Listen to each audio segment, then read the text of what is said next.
మృదంగ నాదాన్ని ప్రపంచమంతా వినిపించారు. మృదంగం అంటే ఎల్లా వెంకటేశ్వరరావు గారు. ఎల్లా వెంకటేశ్వరరావు గారు అంటే మృదంగంలో అనేక ప్రయోగాలు చేశారు. మృదంగం ద్వారా ఎన్ని ప్రయోజనాలు ఉన్నాయో లోకానికి తెలియజేశారు. అటువంటి దశాబ్దాల మృదంగ ప్రస్థానం చేస్తున్న ఎల్లా వెంకటేశ్వరరావు గారిని అడిగి వారి జీవిత విశేషాలు, వారి సంగీత ప్రస్థానము ఇవన్నీ తెలుసుకుందాం. నమస్కారం సార్. నమస్కారం అండి. మీరు ఐఏఎస్ అవ్వాలనుకున్నారట కదా, అది నిజమేనా సార్? అది చిన్నప్పుడు ఐఏఎస్ ఐపీఎస్ అనే పెద్దవాళ్ళు, అప్పుడు ఐసిఎస్ అని ఉండేది నా చిన్నప్పుడు, Indian civil services, British time. అవునండి. వాళ్ళందరికీ కూడా నా కార్యక్రమం అంటే చాలా నచ్చేది. నేను చిన్నవాడిని వాళ్ళు ఇంట్లో పెట్టుకునేవారు నన్ను. ఇక్కడ కేరళ వెళ్ళినా కూడా, తమిళనాడు, ఆంధ్ర ఇలా కచేరీలు చేసినప్పుడు నా కార్యక్రమం అంటే వాళ్ళకి అద్భుతమైన ఆనందంతో వాళ్ళ ఇంట్లో పెట్టుకునేవాళ్ళు. కారు పంపించేవాళ్ళు. అప్పుడులో కారు అంటే గొప్ప విషయం కదా. రైల్వే స్టేషన్కి అలా ఒక పుత్రవాత్సల్యం అలా ఉండేది. నేను స్కూల్కి వెళ్ళలే, తర్వాత చదువుకున్నాను, అది వేరే విషయం. ఎంఏ చేశాను, తర్వాత పిహెచ్డి చేశాను. నా నవమృదంగంలో ఇది నాకు డాక్టరేట్. అవును, అది వేరు. మీరు అన్నారు కాబట్టి ఐఏఎస్ అవ్వాలని వాళ్ళు నేనంటే చాలా అభిమానంగా చూస్తుండేవాళ్ళు. ఎప్పుడు కూడా వాళ్ళతోటే ఉండటం జరుగుతుండేది. అభిమానించేవాడు. దాంతో వాళ్ళ యొక్క విలక్షణమైనటువంటి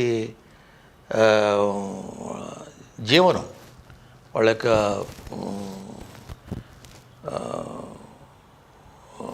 వాళ్ళు ఎక్కడికైనా వెళితే వెనకాల కార్లు, వాళ్ళ యొక్క వైభవం, భటులు, ఆ వైభవం చూసి దాని కాదు, ఐఏఎస్ అంటే మనం కూడా చేస్తే బాగుంటుంది అనేది ఒక సంకల్పం మనసులో వచ్చింది.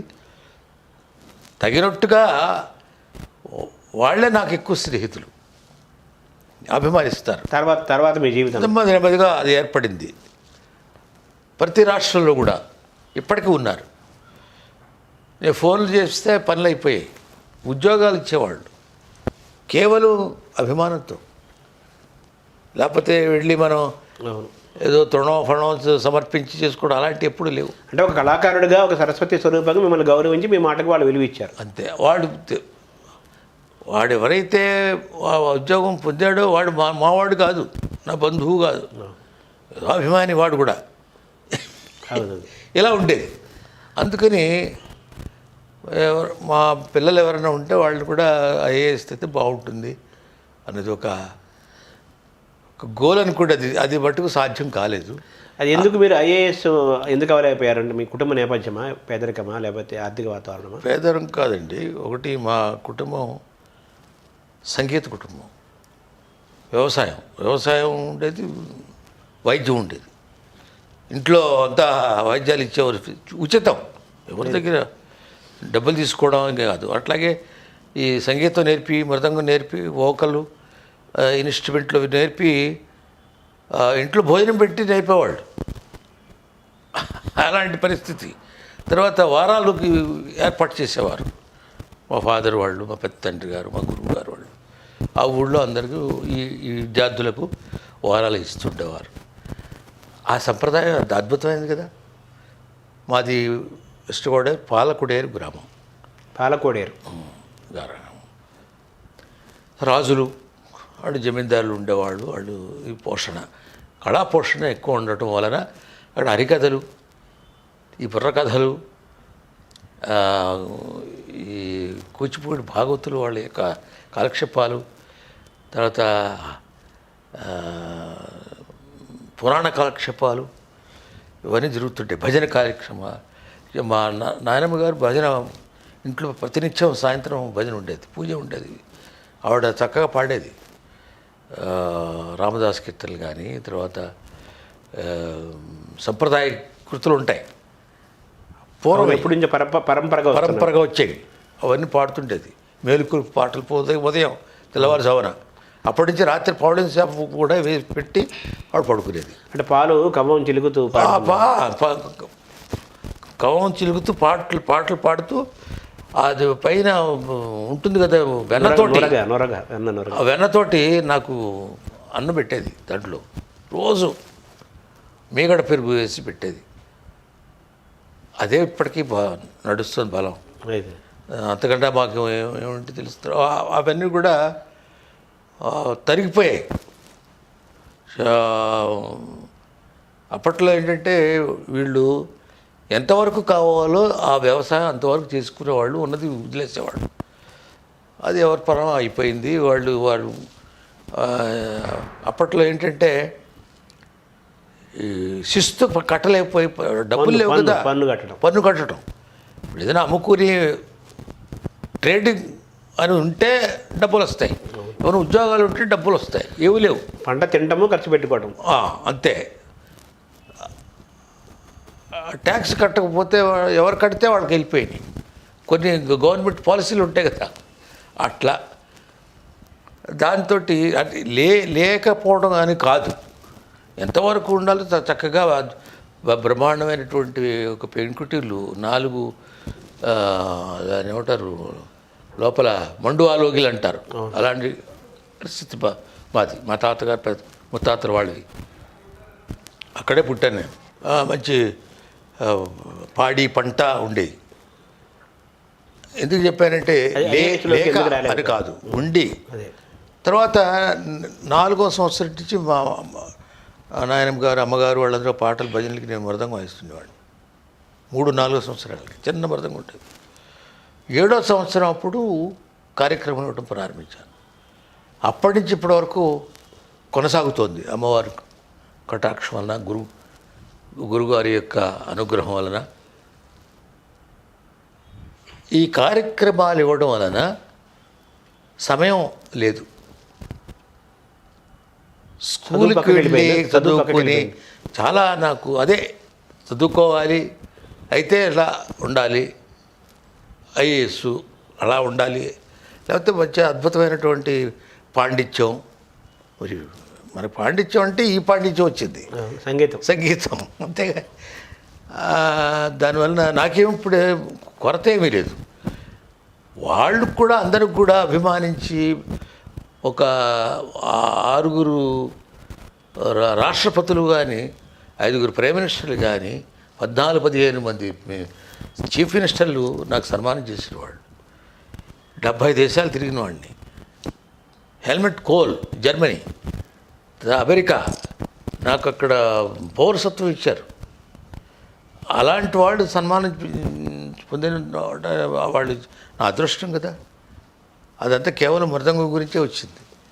నేను చదువుకుంటే వస్తుందా అంటే అలా అని నాకు చదువు లేదు అనేది కొరత లేకుండా నేను చదువుకున్నాను ప్రైవేట్గా.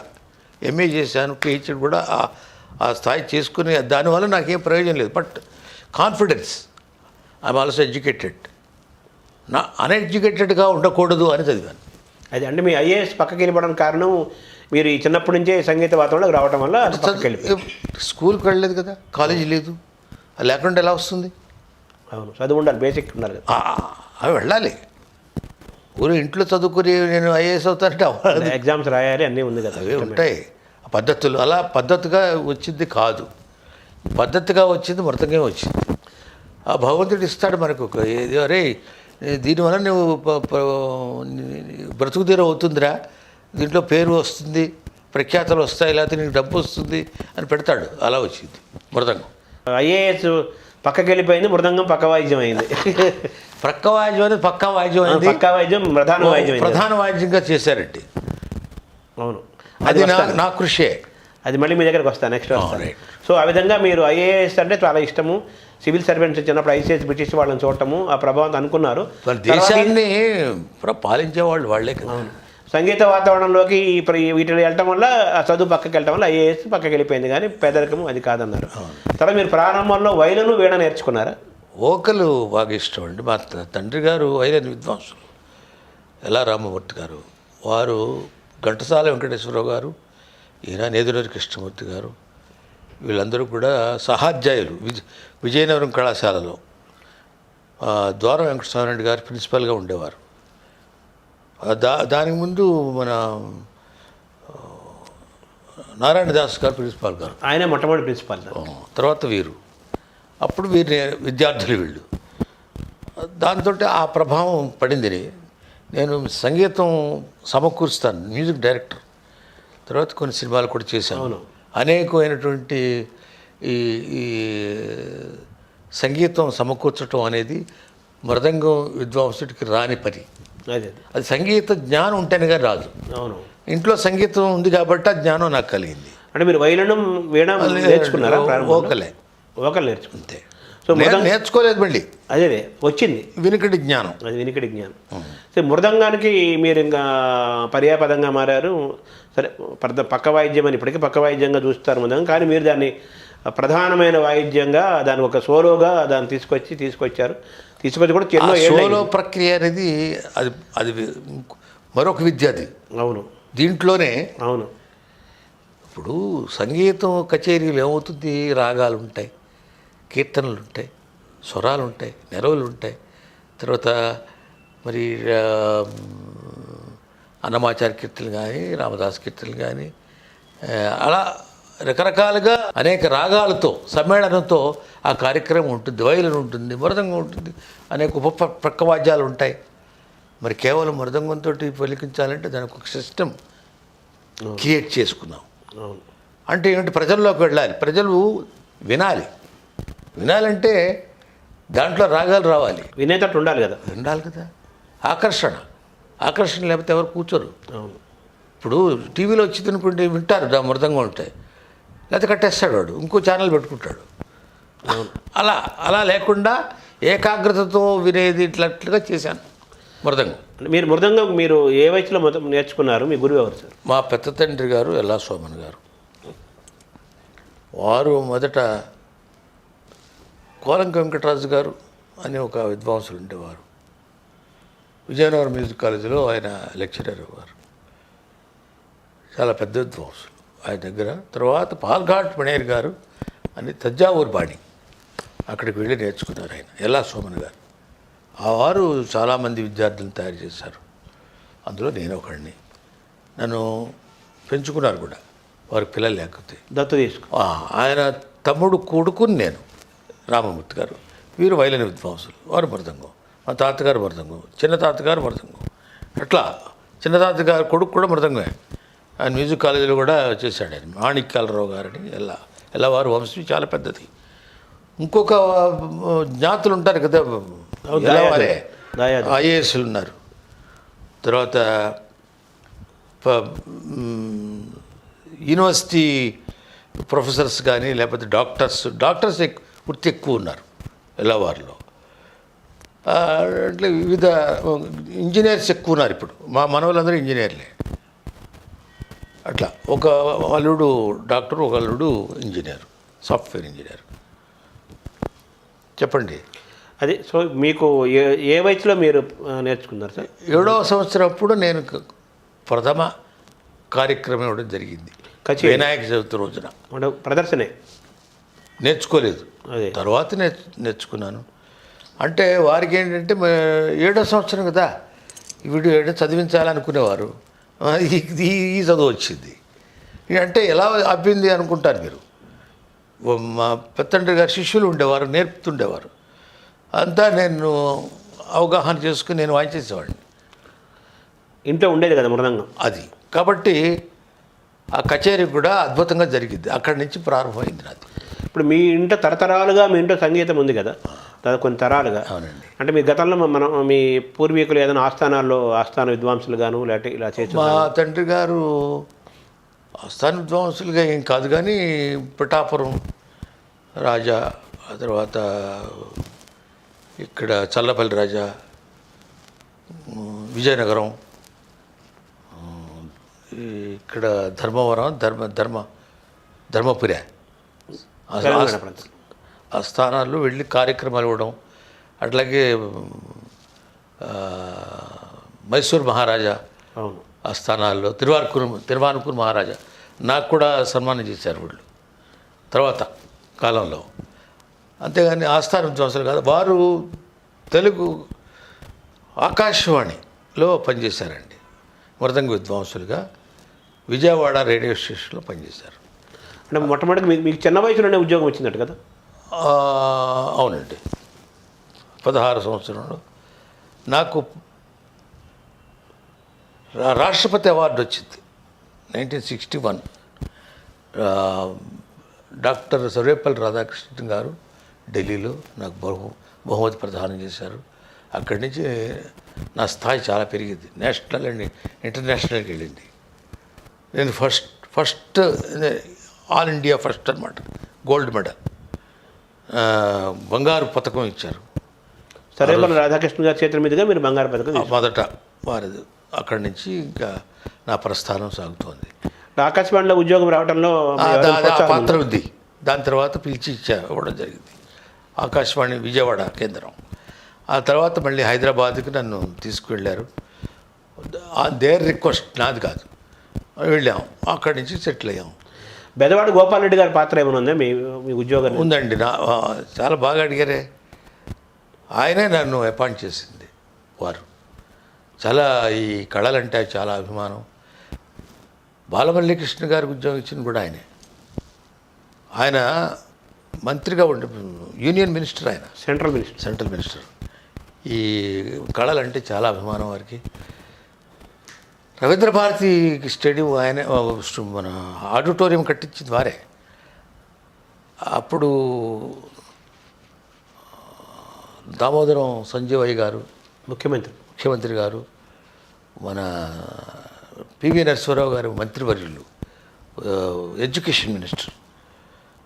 విజయవాడ నుంచి మేము వెళ్ళి కార్యక్రమం ఇచ్చాం. బాలమురళీకృష్ణ గారు, శ్రీరంగ గోపాలకృష్ణ గారు, షేక్ చిన్మాల సాహెబ్ నాదస్వరం, నేను మృదంగం, ఇట్లా పెద్దవాళ్ళు. అద్భుతమైన ఇనాగరల్ కాన్సర్ట్స్. అదే రవీంద్ర భారతి 1963 అంటే 60 ఏళ్ళు అయింది. ఇప్పటికి షష్టి పూర్తి అయిందని. తర్వాత మీరు ఆకాశవాణి నుంచి తెలుగు విశ్వవిద్యాలయం ఎలా వచ్చారు సార్? ఎన్టీ రామారావు గారు తెలుగు విశ్వవిద్యాలయం ఒక కళలకు, సంస్కృతికి ఒక విశ్వవిద్యాలయం ఏర్పాటు చేయాలని అభిప్రాయం కలిగింది వారికి. దానికి ఒక కమిటీని వేశారు. అప్పుడు నేనంటే చాలా అభిమానం వారికి. విశ్వవిద్యాలయాల్లో చాలా చోట్ల సంగీతం లేదు. బెనారస్లో ఉంది. కొన్ని విశ్వవిద్యాలయాల్లో 1-2 చోట్ల ఉన్నాయి అంతే. లక్నోలో అయితే ప్రధానంగా సంగీతానికి యూనివర్సిటీ పెట్టారు. తర్వాత ప్రతి యూనివర్సిటీను ఆ విభాగం ఒకటి ఏర్పాటు చేశారు. వెళ్ళి అడగగానే ఒక ప్రాజెక్ట్ రిపోర్ట్ అడిగారు ఆయన. తప్పకుండా మంచి అభిప్రాయం. అడయార్ కళాక్షేత్రం ఉంది కదా చెన్నైలో, రుక్మిణి అరండేల్, అలా ఉండాలి అనేవాడు. అలా చేద్దాం ఇచ్చాను. అప్పుడు లలిత కళల మీద ఒక విభాగం పెట్టారు. దానికి నన్ను కూడా ఒక మెంబరు. అంటే ఇండియాలో ఈ నిష్ణాతుల్ని, ఈ కళల్లో నిష్ణాతుల్ని ఒక కమిటీగా వేశారు. మేము కమిటీగా వేసి ఏమిటి దాంట్లో ఏమేమి కోర్సులు ఉండాలని మేము చెప్పడం జరిగింది. దాని ప్రకారంగా తెలుగు విశ్వవిద్యాలయం ఏర్పడినప్పుడు లలిత కళల మీద పెట్టారు. లలిత కళా విభాగం. అప్పుడు నేను అక్కడ ఉన్నాను. తర్వాత నన్ను పిలవటం జరిగింది. అప్పుడు ఇది ఇక్కడ లీవ్ తీసుకుని ఇక్కడ రావడం. అదైన తర్వాత వాళ్ళే సెలవు పెట్టి తెలుగు యూనివర్సిటీకి వచ్చారు రావడం. అప్పుడు ఏమీ లేదు. నేను వచ్చిన తర్వాత సంగీతంలో గాత్ర సంగీతం, మృదంగం, వైలన్, వీణ, హరికథ, బుర్రకథ, తర్వాత అది నాదస్వరం, డోలు, జానపద కళలు, డ్రామా, నృత్యంలో కూచిపూడిది ఉండేది అంతే. నేను భరతనాట్యం ఇవన్నీ కూడా పెట్టించాను. ఇవన్నీ కూడా BA, MA, PhD లెవెల్కి వెళ్ళింది. అప్పుడు తర్వాత నేను ఇంకా రిజైన్ చేసి అంటే ఇప్పుడు ఇది ఈ ఏర్పాట్లో మీ మీ మీ హస్తం ఉందని చెప్పండి. ఉందా? బాగా ఉందండి. ఏంటంటే ముందు రాష్ట్ర ప్రభుత్వం ఒప్పుకోవాలి, ఫండ్స్ ఇవ్వాలి, తర్వాత వాటికి తగిన నిధులు, తర్వాత వాటికి ఎవరెవరు అపాయింట్ చేయాలి, మరి దానికి ఉంటుందిగా ఉద్యోగ అవకాశాలు రావడం. ఈ కోర్సులేమో UGC ఒప్పుకోవాలి, వాళ్ళని ఒప్పించాం. నేనే ఇవన్నీ తిరిగి ముందు ఈ కళలు నేర్చుకుని BA చేసి ఏం చేస్తాడని అంటాడు ఆయన, అని తెలియదు కదా. ఇప్పుడు ఆ కళల్లో BA చేసి MA చేసి PhD మృదంగంలో PhD రావటం ఏమిటి అని అంటారు. పెద్ద విషయం వచ్చింది, ఎక్కడా లేదు భారతదేశంలో. తర్వాత ప్రవేశపెడుతున్నారు, నెమ్మదిగా వచ్చాయనుకోండి. తర్వాత ఇవన్నీ మీ ఆలోచనలేనా? అవునండి, నా ఆలోచనలే. అది ఆలోచనలు రావటం, దానికి మనకు వైస్ ఛాన్సలర్గా ఉన్న వాళ్ళందరూ ఒప్పుకోవడం, రాష్ట్ర ప్రభుత్వం ఒప్పుకోవడం, నిధులు సమకూర్చడం, అట్లాగే UGCలో కూడా ఆ కోర్సులకు వాళ్ళకు కమిటీ వచ్చి రికగ్నైజ్ చేసింది. లేకపోతే ఉండదు, ఆ వాల్యూ ఉండదు ఆ కోర్సుకి. మొట్టమొదటి వైస్ ఛాన్సలర్ ఆచార్య దోణప్ప గారు. తర్వాత నారాయణ రెడ్డి గారు వచ్చారు. వారు వచ్చినప్పుడు మనల్ని బాగా గౌరవించేవారు. నేను ఏది చెప్పినా చేసేవారు. ఆయన వారు సహజ కవి, ఆయన మంచి. తర్వాత ఈ కళలన్నీ కూడా మంచి. వారిని కూడా ఎన్టీ రామారావు గారు నియమించారు వైస్ ఛాన్సలర్గా. వాళ్ళ స్నేహం కూడా ఉంది, బాగా స్నేహితులు. ఇది ఎన్టీ రామారావు గారి 100వ జయంతి సంవత్సరం, ఇది 2023 కదా. ఎన్టీఆర్ గారితో మీకున్న అనుబంధాలు చెప్పండి సార్. 1981లో నాన్ స్టాప్ ప్లేయింగ్ మృదంగం 36 గంటలు, 24 గంటలు అనుకున్నది 36 అయింది. అప్పుడు అంజయ్ గారు ప్రభుత్వం CM గారు ఉన్నారు. మొత్తం క్యాబినెట్ అంతా వచ్చారండి. అది ఆలోచన రావడం, బాలమల్లి కృష్ణ గారు వచ్చి పాడారు మొట్టమొదటి, ఏమని శంకర శాస్త్రి గారు, చిట్టిబాబు గారు, శ్రీరంగ గోపాలకృష్ణ గారు, నూకల చిన్న సత్యనారాయణ, ఇలాంటి పెద్ద మహావిద్వాంసులు, పప్పు సోమేశ్వరరావు గారు, ఇలాంటి మంచి విద్వాంసులు, శ్రీరంగ గోపాలకృష్ణ గారు, వీళ్ళందరూ వచ్చి పాడారు. Non stop playing.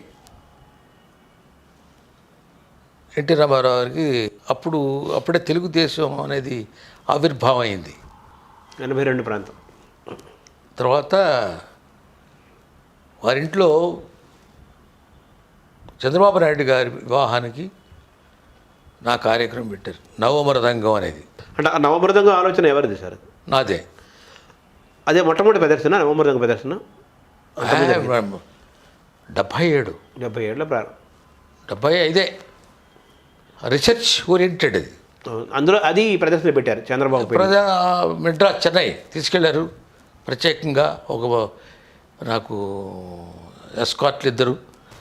తర్వాత ఆయన పిలిపించారు ఇంటికి, ఇలా ఇవ్వాలి మీరు కార్యక్రమం అంటే తప్పకుండా ఇస్తాను. ఈ బాలకృష్ణ అనేవాడు మాకు అన్నీ చూసుకునేవాడు అక్కడ చెన్నైలో, భోజన సదుపాయాలన్నీ. చిన్న కుర్రాడు కదా. అప్పుడు యువకుడు అప్పుడే వస్తున్నాడు పైకి, మంచి యాక్టర్ కదా. అంజయ్ గారు క్యాబినెట్లో నాకు ఎంపీ చేయాలని ఆయన కూర్చున్నాడు. అదేమో ఇందిరాగాంధీ గారు ఒప్పుకోకపోవడంతో ఇంకా ఈయన ఒక ఆలోచనతో స్థాపన జరిగింది. 9 నెలల్లో వచ్చేయడం జరిగింది. సీఎం కూడా అయిపోయారు ఆయన. అది పెద్ద వేడి వాతావరణం అది. అక్కడ జరిగింది అద్భుతమైన కచేరీ. అందరూ వచ్చారు. ఈ ఎంజి రామచంద్రన్ వాళ్ళు, శివాజీ గణేషన్, యాక్టర్స్ కానీ, ప్రముఖులు కానీ, నాయకులు కానీ, ఈ అందరి నుంచి కానీ అన్ని చోట్ల నుంచి వచ్చి, ఆయన బాగా మంచి యాక్టర్ కాబట్టి ఎంతో పేరున్న వ్యక్తి. విపరీత జనం అండి, కంట్రోల్ చేయలేనటువంటి జనం వచ్చేసారు. భోజనాలు అంటే అందట్లేదు, అందరూ విమర్శలు. ఎక్కడ తట్టుకోవాలి కదా అనుకున్నాడు. ఎక్కువ మంది, ఇప్పుడు ఒక 10,000 మందికి ఆయన ఏర్పాటు చేసి ఉంటాడు, 1,00,000 మంది వస్తే అనుకున్నాడు. చాలా ఎక్కువ మంది వచ్చేసారు, 1,00,000 మంది. అదే 10 times అలా. సో అక్కడ అద్భుతమైన నా కార్యక్రమం పెట్టాడు ఆయన. చిన్నమావుల షేక్ చిన్నమావుల సాహెబు నాదస్వరం. తర్వాత అలా పెద్ద ఏవో ఇంకా సినిమా ఏవో పెట్టుంటారు, నాకు తెలియదు. అక్కడి నుంచి ఆయన సీఎం అయిన తర్వాత సీఎం వారి ప్రమాణ స్వీకారం అప్పుడు నా మృదంగం పెట్టేవాడు. సెంటిమెంట్ ఎన్టీఆర్కి వేద ప్రవచనాలు, మృదంగం, జయ ధ్వానాలు. అట్లాగే ఒక సంవత్సరం అయింది వారు సీఎంగా ప్రమాణ స్వీకారం చేసి. ఆ కార్యక్రమం పెట్టారు ఎక్కడంటే లాల్ బహదూర్ స్టేడియంలో. అప్పుడు మల్లెలు బాబ్జీ అనేవాడు వచ్చి కత్తి, అది జరిగింది. నా మృదంగం శివతాండవం కార్యక్రమం జరుగుతోంది. 3 లక్షల మంది జనం ఉన్నారు. ఆయన వచ్చి నాకు సన్మానం చేసి రక్తం వస్తుంది. మీరు బ్రహ్మాండంగా వింటున్నారు. స్పెల్ బౌండ్ ఆడియన్స్, పోలీసులు కూడా వింటున్నారండి. డ్యూటీ మర్చిపోయి దాంట్లో జరిగింది సంఘటన, నాకు తెలియదు. తర్వాత పేపర్లో పెద్ద హడావిడంతా. అంటే దీని వెనకాల మీ హస్తం ఉందన్నమాట. డ్యూటీ మర్చిపోవడం వల్ల పాపం ఆయన, అది పెద్ద ఇష్యూ అయిపోయింది కదా. ఇలాగా ఆయన మళ్ళీ వచ్చినప్పుడు దిగిపోయి మళ్ళీ రావడం, అప్పుడు కూడా మళ్ళీ మన కార్యక్రమం పెట్టడం. ఎక్కడ ఆయన పెద్ద ఒక లక్షలాది మంది జనంలో ఆయన ప్రమాణ స్వీకారం చేయడం ఆయనకి అలవాటది, జనం మంచి. అప్పుడు ఇతర సీఎంలు పిలవడం, ఆ కార్యక్రమం జరిగింది.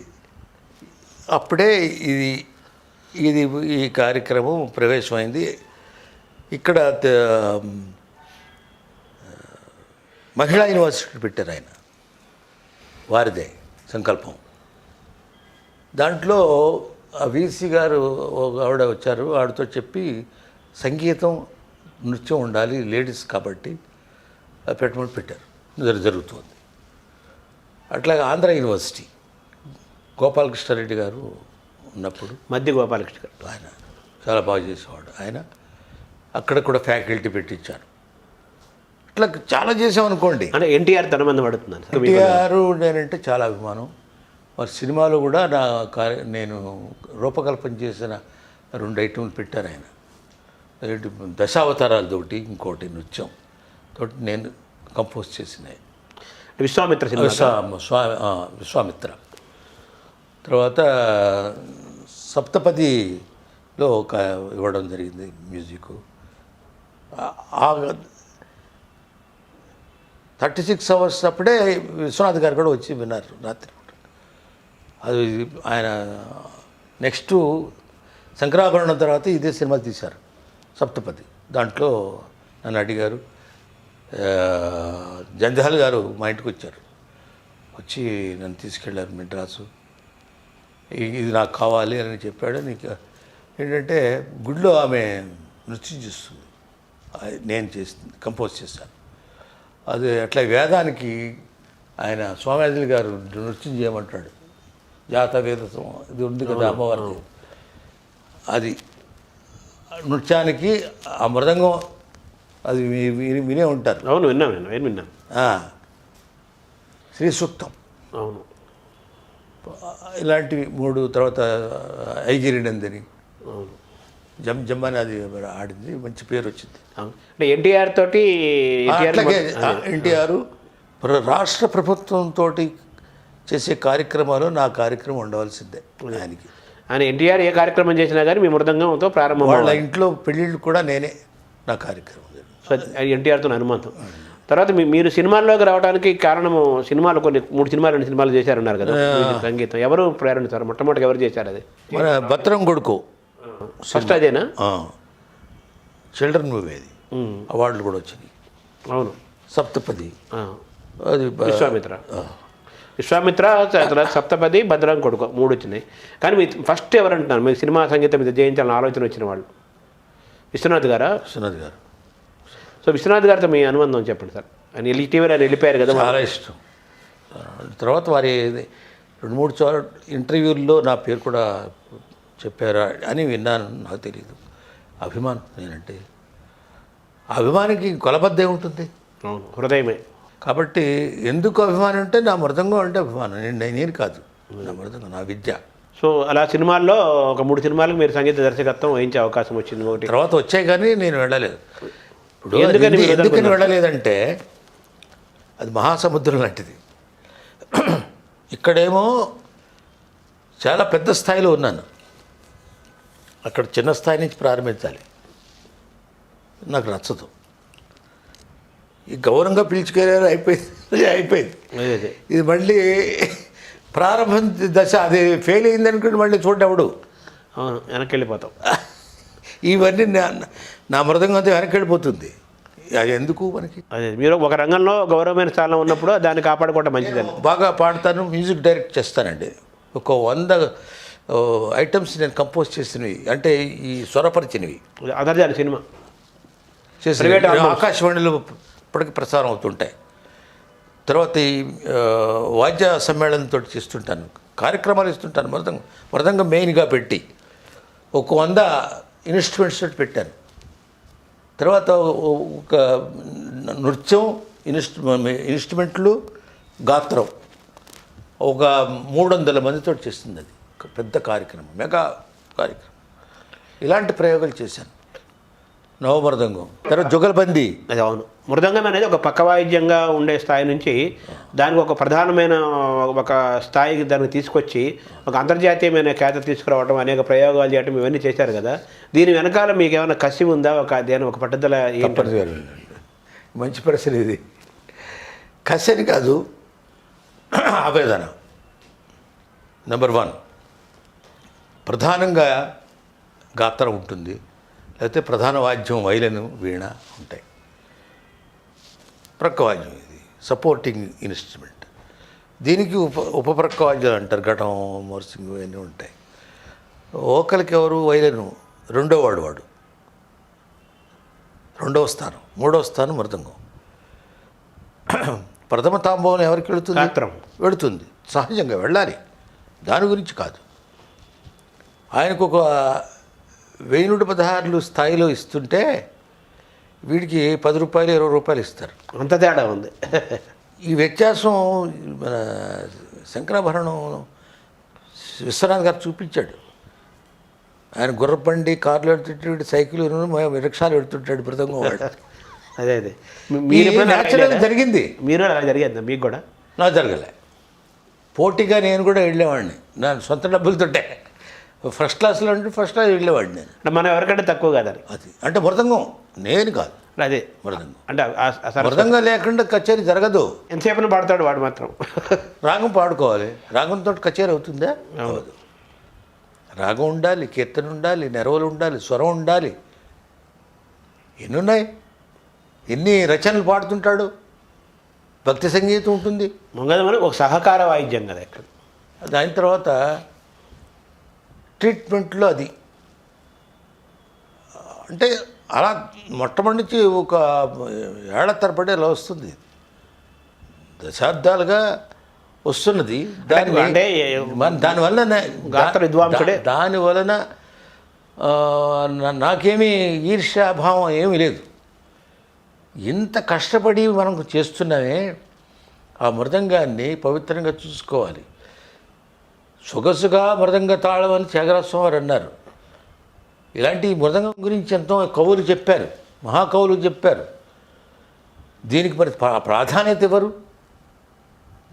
నృత్యంలో మృదంగం లేకపోతే చేయలేడు వాడు.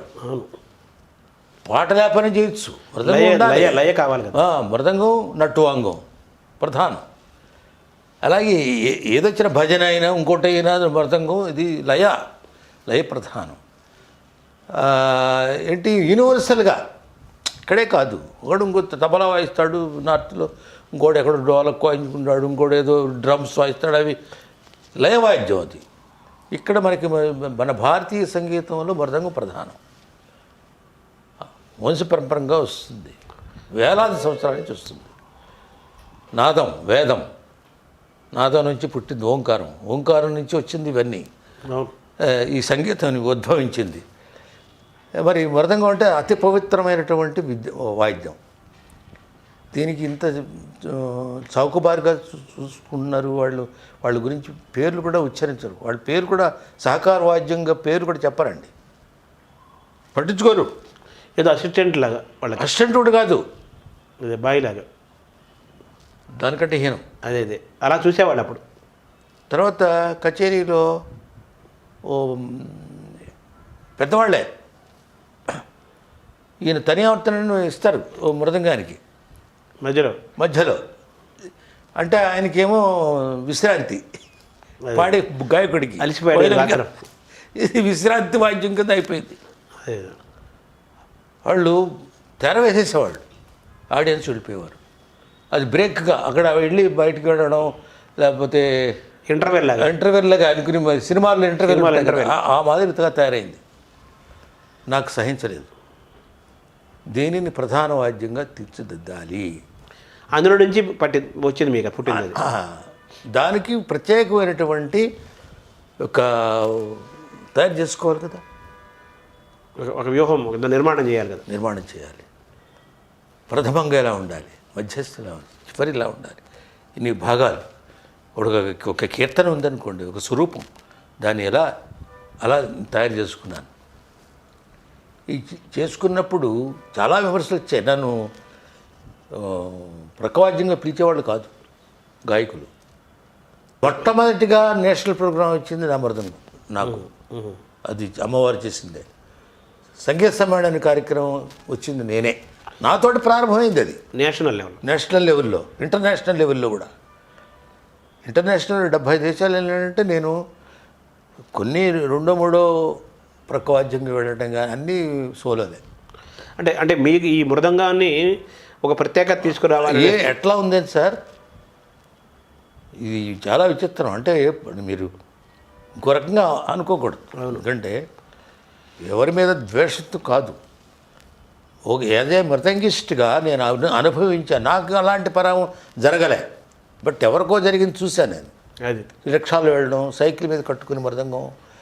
వాళ్ళు అప్పుడు ఏమనేవాళ్ళు, మధ్యలిగాడు అనేవాళ్ళు, మధ్యలిగాడు, దాసు, ఈ పదాలు ఉపయోగించేవాళ్ళు. మనమణ దాకా మధ్యలోనే అంటుండేవాళ్ళు. మృదంగంగా తీర్చిదిద్ది మృదంగ విద్వాంసుడు, ఇంకా పెద్దది, ఇంకా పైకి లేక. అట్లాగే మెయిన్ బాలమల్లి కృష్ణ గారు, లేకపోతే నెదురు కృష్ణమూర్తి గారు, మన వాళ్ళు ఉన్నారు కదా, సమ్మంగుడి, వీళ్ళందరూ ఉన్నారు. లాల్గుడి జయరామన్, ఈమని గారు, ఇలా మహా విద్వాంసులు. ఇప్పుడు హరిప్రసాద్ చౌరసా, వీళ్ళతోటి నేను జుగలబందీలు వాయించాను. రవిశంకర్ గారు జుగలబందీ, సితార్, అలారక, ఇప్పుడు జకీర్ హుసేన్ జుగల్బందీలు. ఎలా వాళ్ళ స్థాయికి దీన్ని మృదంగా తీసుకెళ్ళారండి మహానుభావులు. పాల్ఘాట్ పణేర్ గారు, మా గురువు గారు, పళని సుబ్రహ్మణ్య పిళ్ళే గారు, ఇలాంటి మహానుభావులు. ఆ తర్వాత మా బ్యాచ్ ఇంచుమించు మీ ఇద్దరం ఒకటే. అంటే నాకంటే వయసులో పెద్దవారు, సీనియారిటీలో ఒక 4-5 సంవత్సరాలు అటు ఇటుగా ఇలా వచ్చాం, ఇద్దరం కలిసి వాయించాం. వాళ్ళ స్థాయి కాదు నేను అనేది. అదే ఉన్నప్పటికీ కూడా ఈ ప్రయోగాలు వాళ్ళు చేయలేక కాదేమో, మనకు వాళ్ళకి తట్టలేదు, ఆలోచన వచ్చుండదు. మహానుభావులు వాళ్ళు. అంటే మృదంగానికి ఒక విశిష్టమైన ప్రత్యేకమైన సారం తీసుకురావాలి. మనం గాత్రం కంటే ఇదేం తక్కువేం కాదు అనే ఒక చూపించారని పట్టుదలతో నుంచి పుట్టింది ఇదంతా కూడా. సరే, ఈ నవమృదంగం ఆలోచన ఎందుకు వచ్చింది మీకు? ఇందులో భాగమైన ఈ సోలో ప్రక్రియ వచ్చింది కదా, దీంట్లో మనం ఇంకా దీన్ని ఎట్లా తీర్చిదిద్దగలం అంటే ఈక్వల్ టు మ్యూజిక్. దీంట్లో సంగీతం రాదు, సంగీతం పలికించాలి. అప్పుడు నవమృదంగం వచ్చింది. అంటే ఏమిటి, రాగాలు పలికించటం వివిధ శృతులతో. చాలా కష్టం. మృదంగం అనేది 32 కళ్ళు ఉంటాయి, ఒక్కొక్క కంటికి ఒక్కో శృతి ఉంటుంది. అది కోఆర్డినేట్ చేసి వాయించుకోవడం చాలా కష్టం. ఇది ప్రకృతి ధర్మమైనటువంటి మృదంగం ఇన్స్ట్రుమెంట్ అండి, ఎక్కడ లేదు. వీణ ఒకటి, మృదంగం ఒకటి, వేణునాదం ఒకటి, ఇవి మనవి భారతీయ మన సంస్కృతి సంగీతం విభాగాల్లో మొదటిది. వేదకాలం నుంచి ఉన్నది. వేదం ఎప్పుడు పుట్టింది అప్పుడే ఇది కూడా పుట్టాయి. సామవేదం మహాశివుడు మన తాండవానికి మహావిష్ణువు వాయించినట్టు మన పురాణాల్లో ఉన్నాయి. సరస్వతి అమ్మవారు వీణ పలికించినట్టు శివతాండవానికి, ఆ తర్వాత లక్ష్మీదేవి గానం చేసినట్టు, బ్రహ్మ తాళం వేసినట్టు, మహావిష్ణువు మృదంగం పలికినట్టు, బ్రహ్మ తాళం, దేవేంద్రుడు వేణునాదం, మృదంగం ఎవరు? మహావిష్ణువు. ఒకసారి అనేక తాండవాలు ఉన్నాయి. ఆ తాండవాల్లో విఘ్నేశ్వరుడు కూడా వాయించాడు మృదంగం. గణపతి, మృదంగ గణపతి అంటారు. అట్లాగే నందీశ్వరుడు, భృంగి వాళ్ళు కూడా మృదంగం. అంటే శివతాండవానికి మీ పూర్వులు వాళ్ళు అన్నారు. అంతేనండి. ఈ నవమృదంగంలో ఈ శృతులు కావాలి. ఇప్పుడు త్యాగరాజ కృతి, అన్నమాచార్య కృతి పలికించాను. అంతవరకు లేదు. అంటే మృదంగ చరిత్రలో 5,000 సంవత్సరాలు అయిందండి పుట్టి మృదంగం. భారతం రామాయణాల్లో కూడా మృదంగం ఉంది. పురాణకాలం నుంచి వేదకాలం అన్నారు కదా, ఉంది కదా, వేదకాలం నుంచి ఉంది.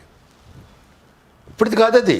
ఇప్పుడు మీరు శిల్పాల్లో చూడండి, నాట్య భంగిమలో మృదంగం ఉంటుంది, ఏమి ఉండవు. ఇంకా అవును, వైలిన్ ఉండదు, ఏమి ఉండదు, మృదంగం ఒకటే ఉంటుంది అంతే.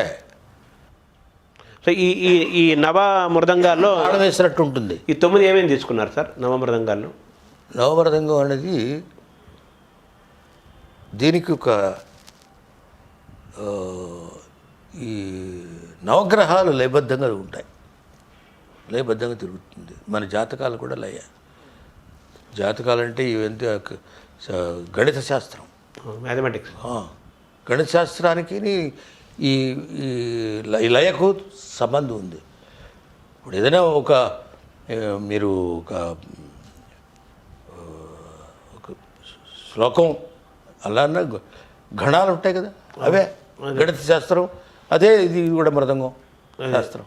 సో అంటే ఈ 9 ఇన్ని లఘువులు అంటారు, ధృతాలు, అనుధృతం, ఇవే మన మృదంగానికే ఉంటాయి. అంటే ఈ 9 ఏమేమి పెట్టారు సార్? 9 స్వరాలు. నవమృదంగాలు అన్నారు అంటే సరిగమ పదని సా 8. ఇంకోటి బేస్. దీంట్లో ఎందుకు పెట్టానంటే నవగ్రహాలు. ఆ నవగ్రహాల యొక్క కలర్ ఎలా ఉంటుందో అది కూడా కలర్. దానికి ఒక లయం ఉంటుంది. నేను విన్నానా, చూసానా, భావన, ఊహించుకోవటం. కవిత్వం అంతే కదా సార్, ఊహతోట వస్తుంది. అంటే మాలో సంగీతం కూడా అంతే కదా, సృష్టి స్థితి లయకారుడు అంతే కదా, లయంలో నుంచి వస్తుంది. దాన్ని శృతి కలిపాం, రాగం వచ్చింది, స్వరం వచ్చింది, కీర్తన వచ్చింది, రాగం తాను పల్లవి, మొత్తం అంతా వచ్చేసింది. అంటే ఈ 9 ఏమేమి సార్ అంశాలు 9 నవమృదంగంలో? దాని యొక్క పరిభ్రమణం ఎలా ఉంటుంది తెలుసుకున్నాను. ఆ దాంట్లో సూర్యుడు, చంద్రుడు, ఇవన్నీ ఉన్నాయి కదా గ్రహాలు మనకి. అవును, నవగ్రహాలు ఉన్నాయి. నవగ్రహ పరిభ్రమణం అది. దాని యొక్క గమనిక, కలర్. ఇప్పుడు రెడ్ దేనికి, బ్లూ దేనికి, అట్లాగే దానికి ఉండే కలర్లు కూడా నేను కుట్టించాను వాటికి. నవగ్రహాలకి రెప్లికా లాగా ఇప్పుడు ఈ రాళ్ళు ఉంటాయి కదా నవగ్రహాలు, దీనికి నవరత్నాలు నవగ్రహాలు. దాంతో అద్భుతమైనటువంటి కార్యక్రమాలు ఇవ్వడం జరిగింది. లైవ్ అంటే మీరు ఈ ఓంకారం కూడా నాదం వినిపిస్తారు కదా మృదంగం, అది వేరు మళ్ళీ ప్రక్రియ, రీసెర్చ్. అది ఓంకారం అనేది ఉంటుంది దాంట్లో, భాగంగా ఉంటుంది. వాడు మామూలు మృదంగం వాయిస్తుంటే ఉంటుంది. ఈ ప్రత్యేకత ఏంటంటే దాంట్లోంచి ఓం అనేది శబ్దం నిలవాలి.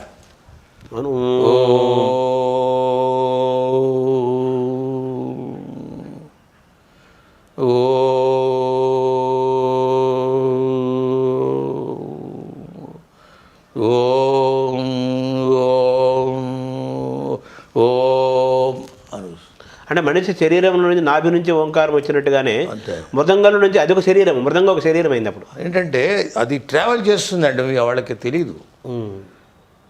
మూర్ఖులు వాడు ఏమనుకుంటాడంటే ఏదో లోపల ఏదో పెట్టాడు, ఏదో మైక్లో ఏదో ఏదో చేస్తున్నాడు నేను మ్యాజిక్ అనుకుంటాడు.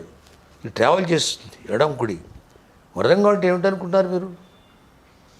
సూర్యుడు చంద్రుడు, కుడి భాగం సూర్యుడు, ఎడమ భాగం చంద్రుడు, మధ్యది భూమి, సృష్టి ప్రకృతి నుంచి విశ్వం. వచ్చిందండి మృదంగం. విశ్వం అంతే, విశ్వం నుంచి వచ్చింది ఇది నాదం.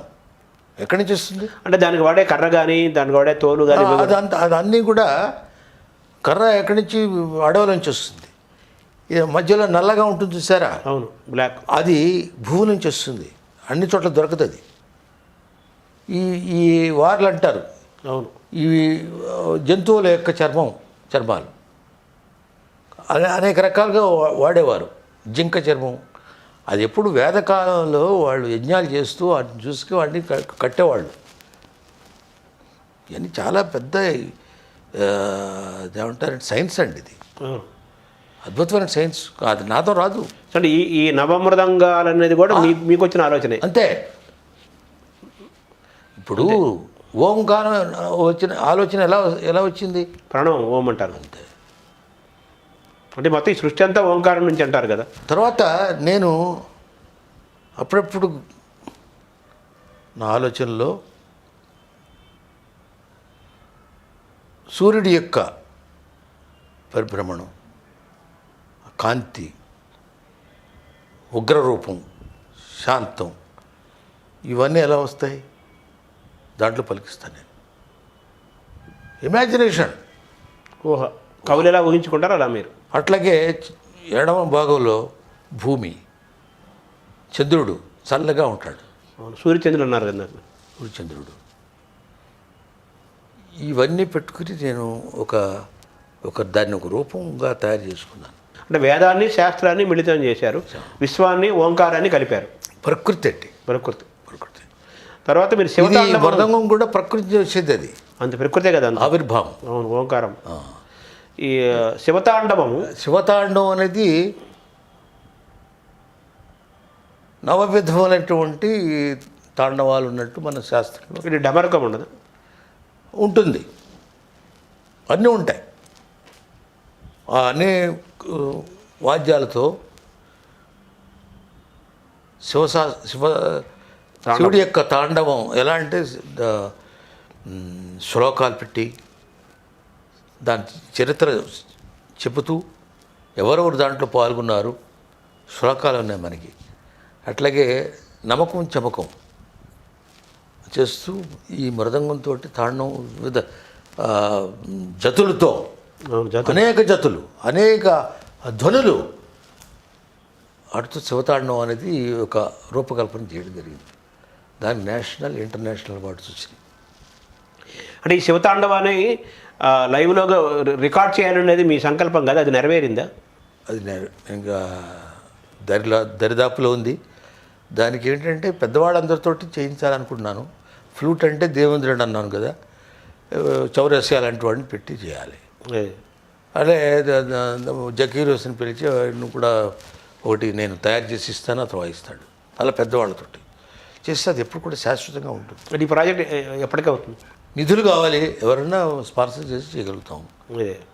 తర్వాత శ్లోకాలు, దానికి వేదాలతోటి జరుగుతుంది కదా, అది నమకం చమకం, వేద ప్రవచనం, యజుర్వేదం. యజుర్వేదం నుంచి వచ్చింది మృదంగం, సామవేదం నుంచి సంగీతం ఆవిర్భవించినట్లు. మామూలు విషయం కాదు, అదే అలా టప్ప కాదు. ఏదో పిచ్చి పిచ్చి వేషాలు వేసి వాడు డ్రమ్ వాయించినట్టు శివమణి అవి కావు. వాడు ఇక్కడ దీంతో కొడతాడు, దానికేమో లక్షలు ఇస్తాడు వాడికి. ఎవరు మీరైనా వాయించవచ్చు, అది ఏముంది, ఎక్కడ ఉంటాడు ధ్వని వస్తుంది, ఏముందండి.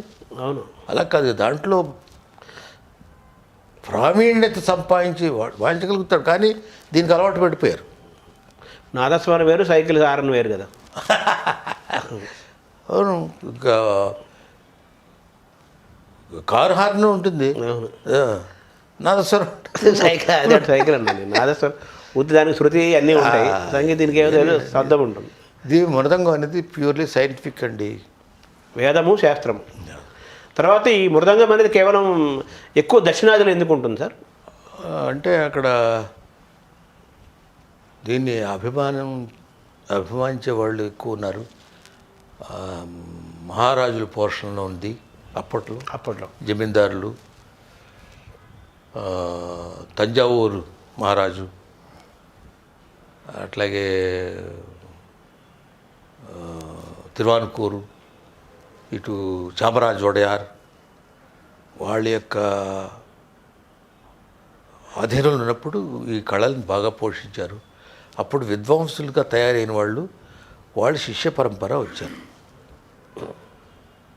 త్యాగరాజ స్వామి అంతే కదా, వీళ్ళందరూ కూడా ఆయన ఎక్కడ ఆస్థానం లేదు, వాళ్ళ బ్రదరు గురువులు వాళ్ళు ఆస్థానంలోనే ఉండేవారు, అక్కడ గానం చేస్తుండేవారు. ఈయన ఎక్కడ రాముడిని తలుచుకున్నాడు, ఆయన్ని వారి మీదే ఆ భక్తి తోటి వేలాది కీర్తనలు చేశారు. ఆయనే రచన చేయలే, పాడుకున్నారు అంటే ఆశుగా. ఇప్పుడు కొప్పర కవుల్లాగా మన వెంకట కవులు ఉన్నారు, మహాకవులు ఉన్నారు కదా, ఆశుగా వచ్చేసింది. ఆయన కూడా ఆశుగా ఉన్నటువంటి వీళ్ళేమో రాసుకున్నారు వాళ్ళ శిష్యులు. అంటే వాక్కు గేయము ఒకసారి రావటమే వాగ్గేయం కదా, ఆశుగా ఆ శృతిలో రాగంలో పాడుకున్నాడు. తర్వాత ఎవరు శిష్యులు రాశారు అంతే. దాని తర్వాత నోటేషన్ తర్వాత వచ్చిందండి. అదే ఇప్పుడు మృదంగము అనగానే ఒకప్పుడు నారాయణజిత తరంగ గానంలో మెడలో మృదంగం వేసుకొని కాళ్ళకు గజ్జలు కట్టి వాళ్లే మృదంగం వాయిస్తూ నాట్యం చేస్తూ తన్మయంతో పాడే సంస్కృతి మొన్నటి దాకా అద్దంకి మృదంగ నాట్యం అనేవారు. మృదంగ నాట్యం ఉండేది కదా, అది మీరు చూసారా సార్ చిన్నప్పుడు? చాలా చిన్నప్పుడు భాగవతులు, ఈ కూచిపూడి భాగవతుల నుంచి ఉండేది. అక్కడ కూడా దక్షిణాదిన భాగవతులు, ఇప్పటికీ భాగవత గానంలో అది ఉంటుందండి. అట్లా యక్షగానాల్లో ఉన్నాయి. తర్వాత ఇటు మన భారతీయ సంస్కృతిలో అది ఒక అంశం.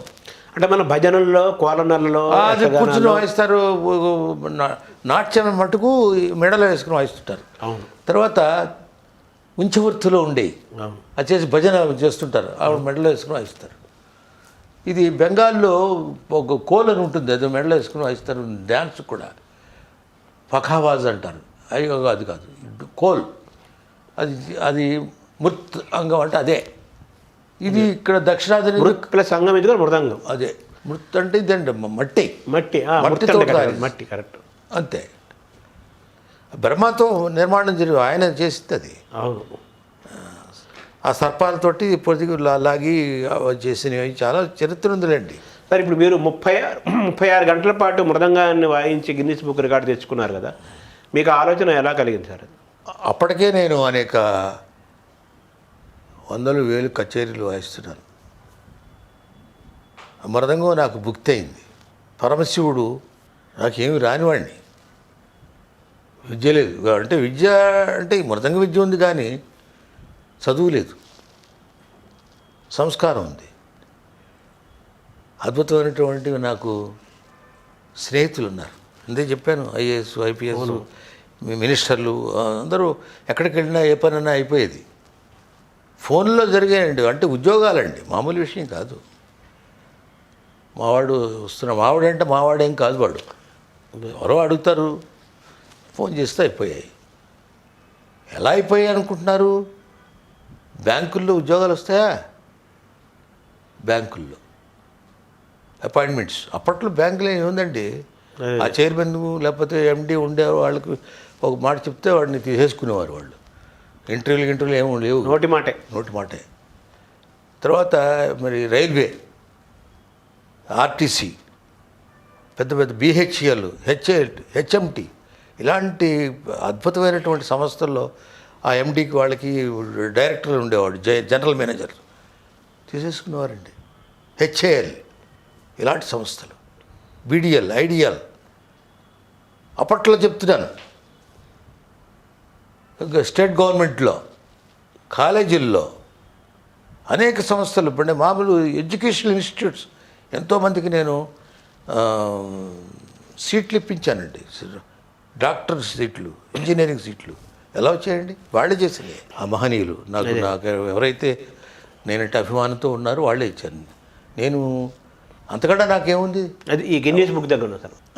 అది ఎందుకు వచ్చిందంటే నేనేం కాదు అంత పదవుల్లో, నేను మామూలుగా ఒక కళాకారుడిని, ఆర్టిస్టు, అందులో మృదంగం థర్డ్ గ్రేడ్ ఇందాక చెప్పాను, ఫస్ట్ సెకండ్ థర్డ్ అవును గ్రేడ్ ఆర్టిస్టు. కాకపోతే నేను సాధించుకునే వేరు, అది వేరు, పర్సనల్ వేరు. ఇండియాలో ప్రప్రథమంగా చిన్నవాడిగా ఉండి ఉద్యోగం వచ్చిన వాడు నేనే. 16 ఏళ్ల వయసుగా వచ్చింది కదా మీకు రికార్డు. ఆంధ్రదేశంలో గోల్డ్ మెడల్ మృదంగానికి వచ్చింది ఫస్ట్ నేనే, తర్వాత వచ్చి ఉండొచ్చు. అందులో నుంచి ఆంధ్రదేశంలో దీనికి వచ్చింది. విదేశాలు వెళ్ళిన వ్యక్తిని నేనే.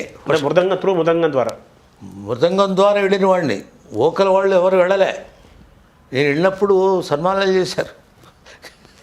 అమెరికా అవన్నీ ఇవన్నీ దేశాలు వెళ్ళా, యూరోపియన్ కంట్రీస్. వచ్చిన తర్వాత అంటే అదొక అద్భుతం అనమాట. వీడు విదేశాలు వెళ్ళాడంటే.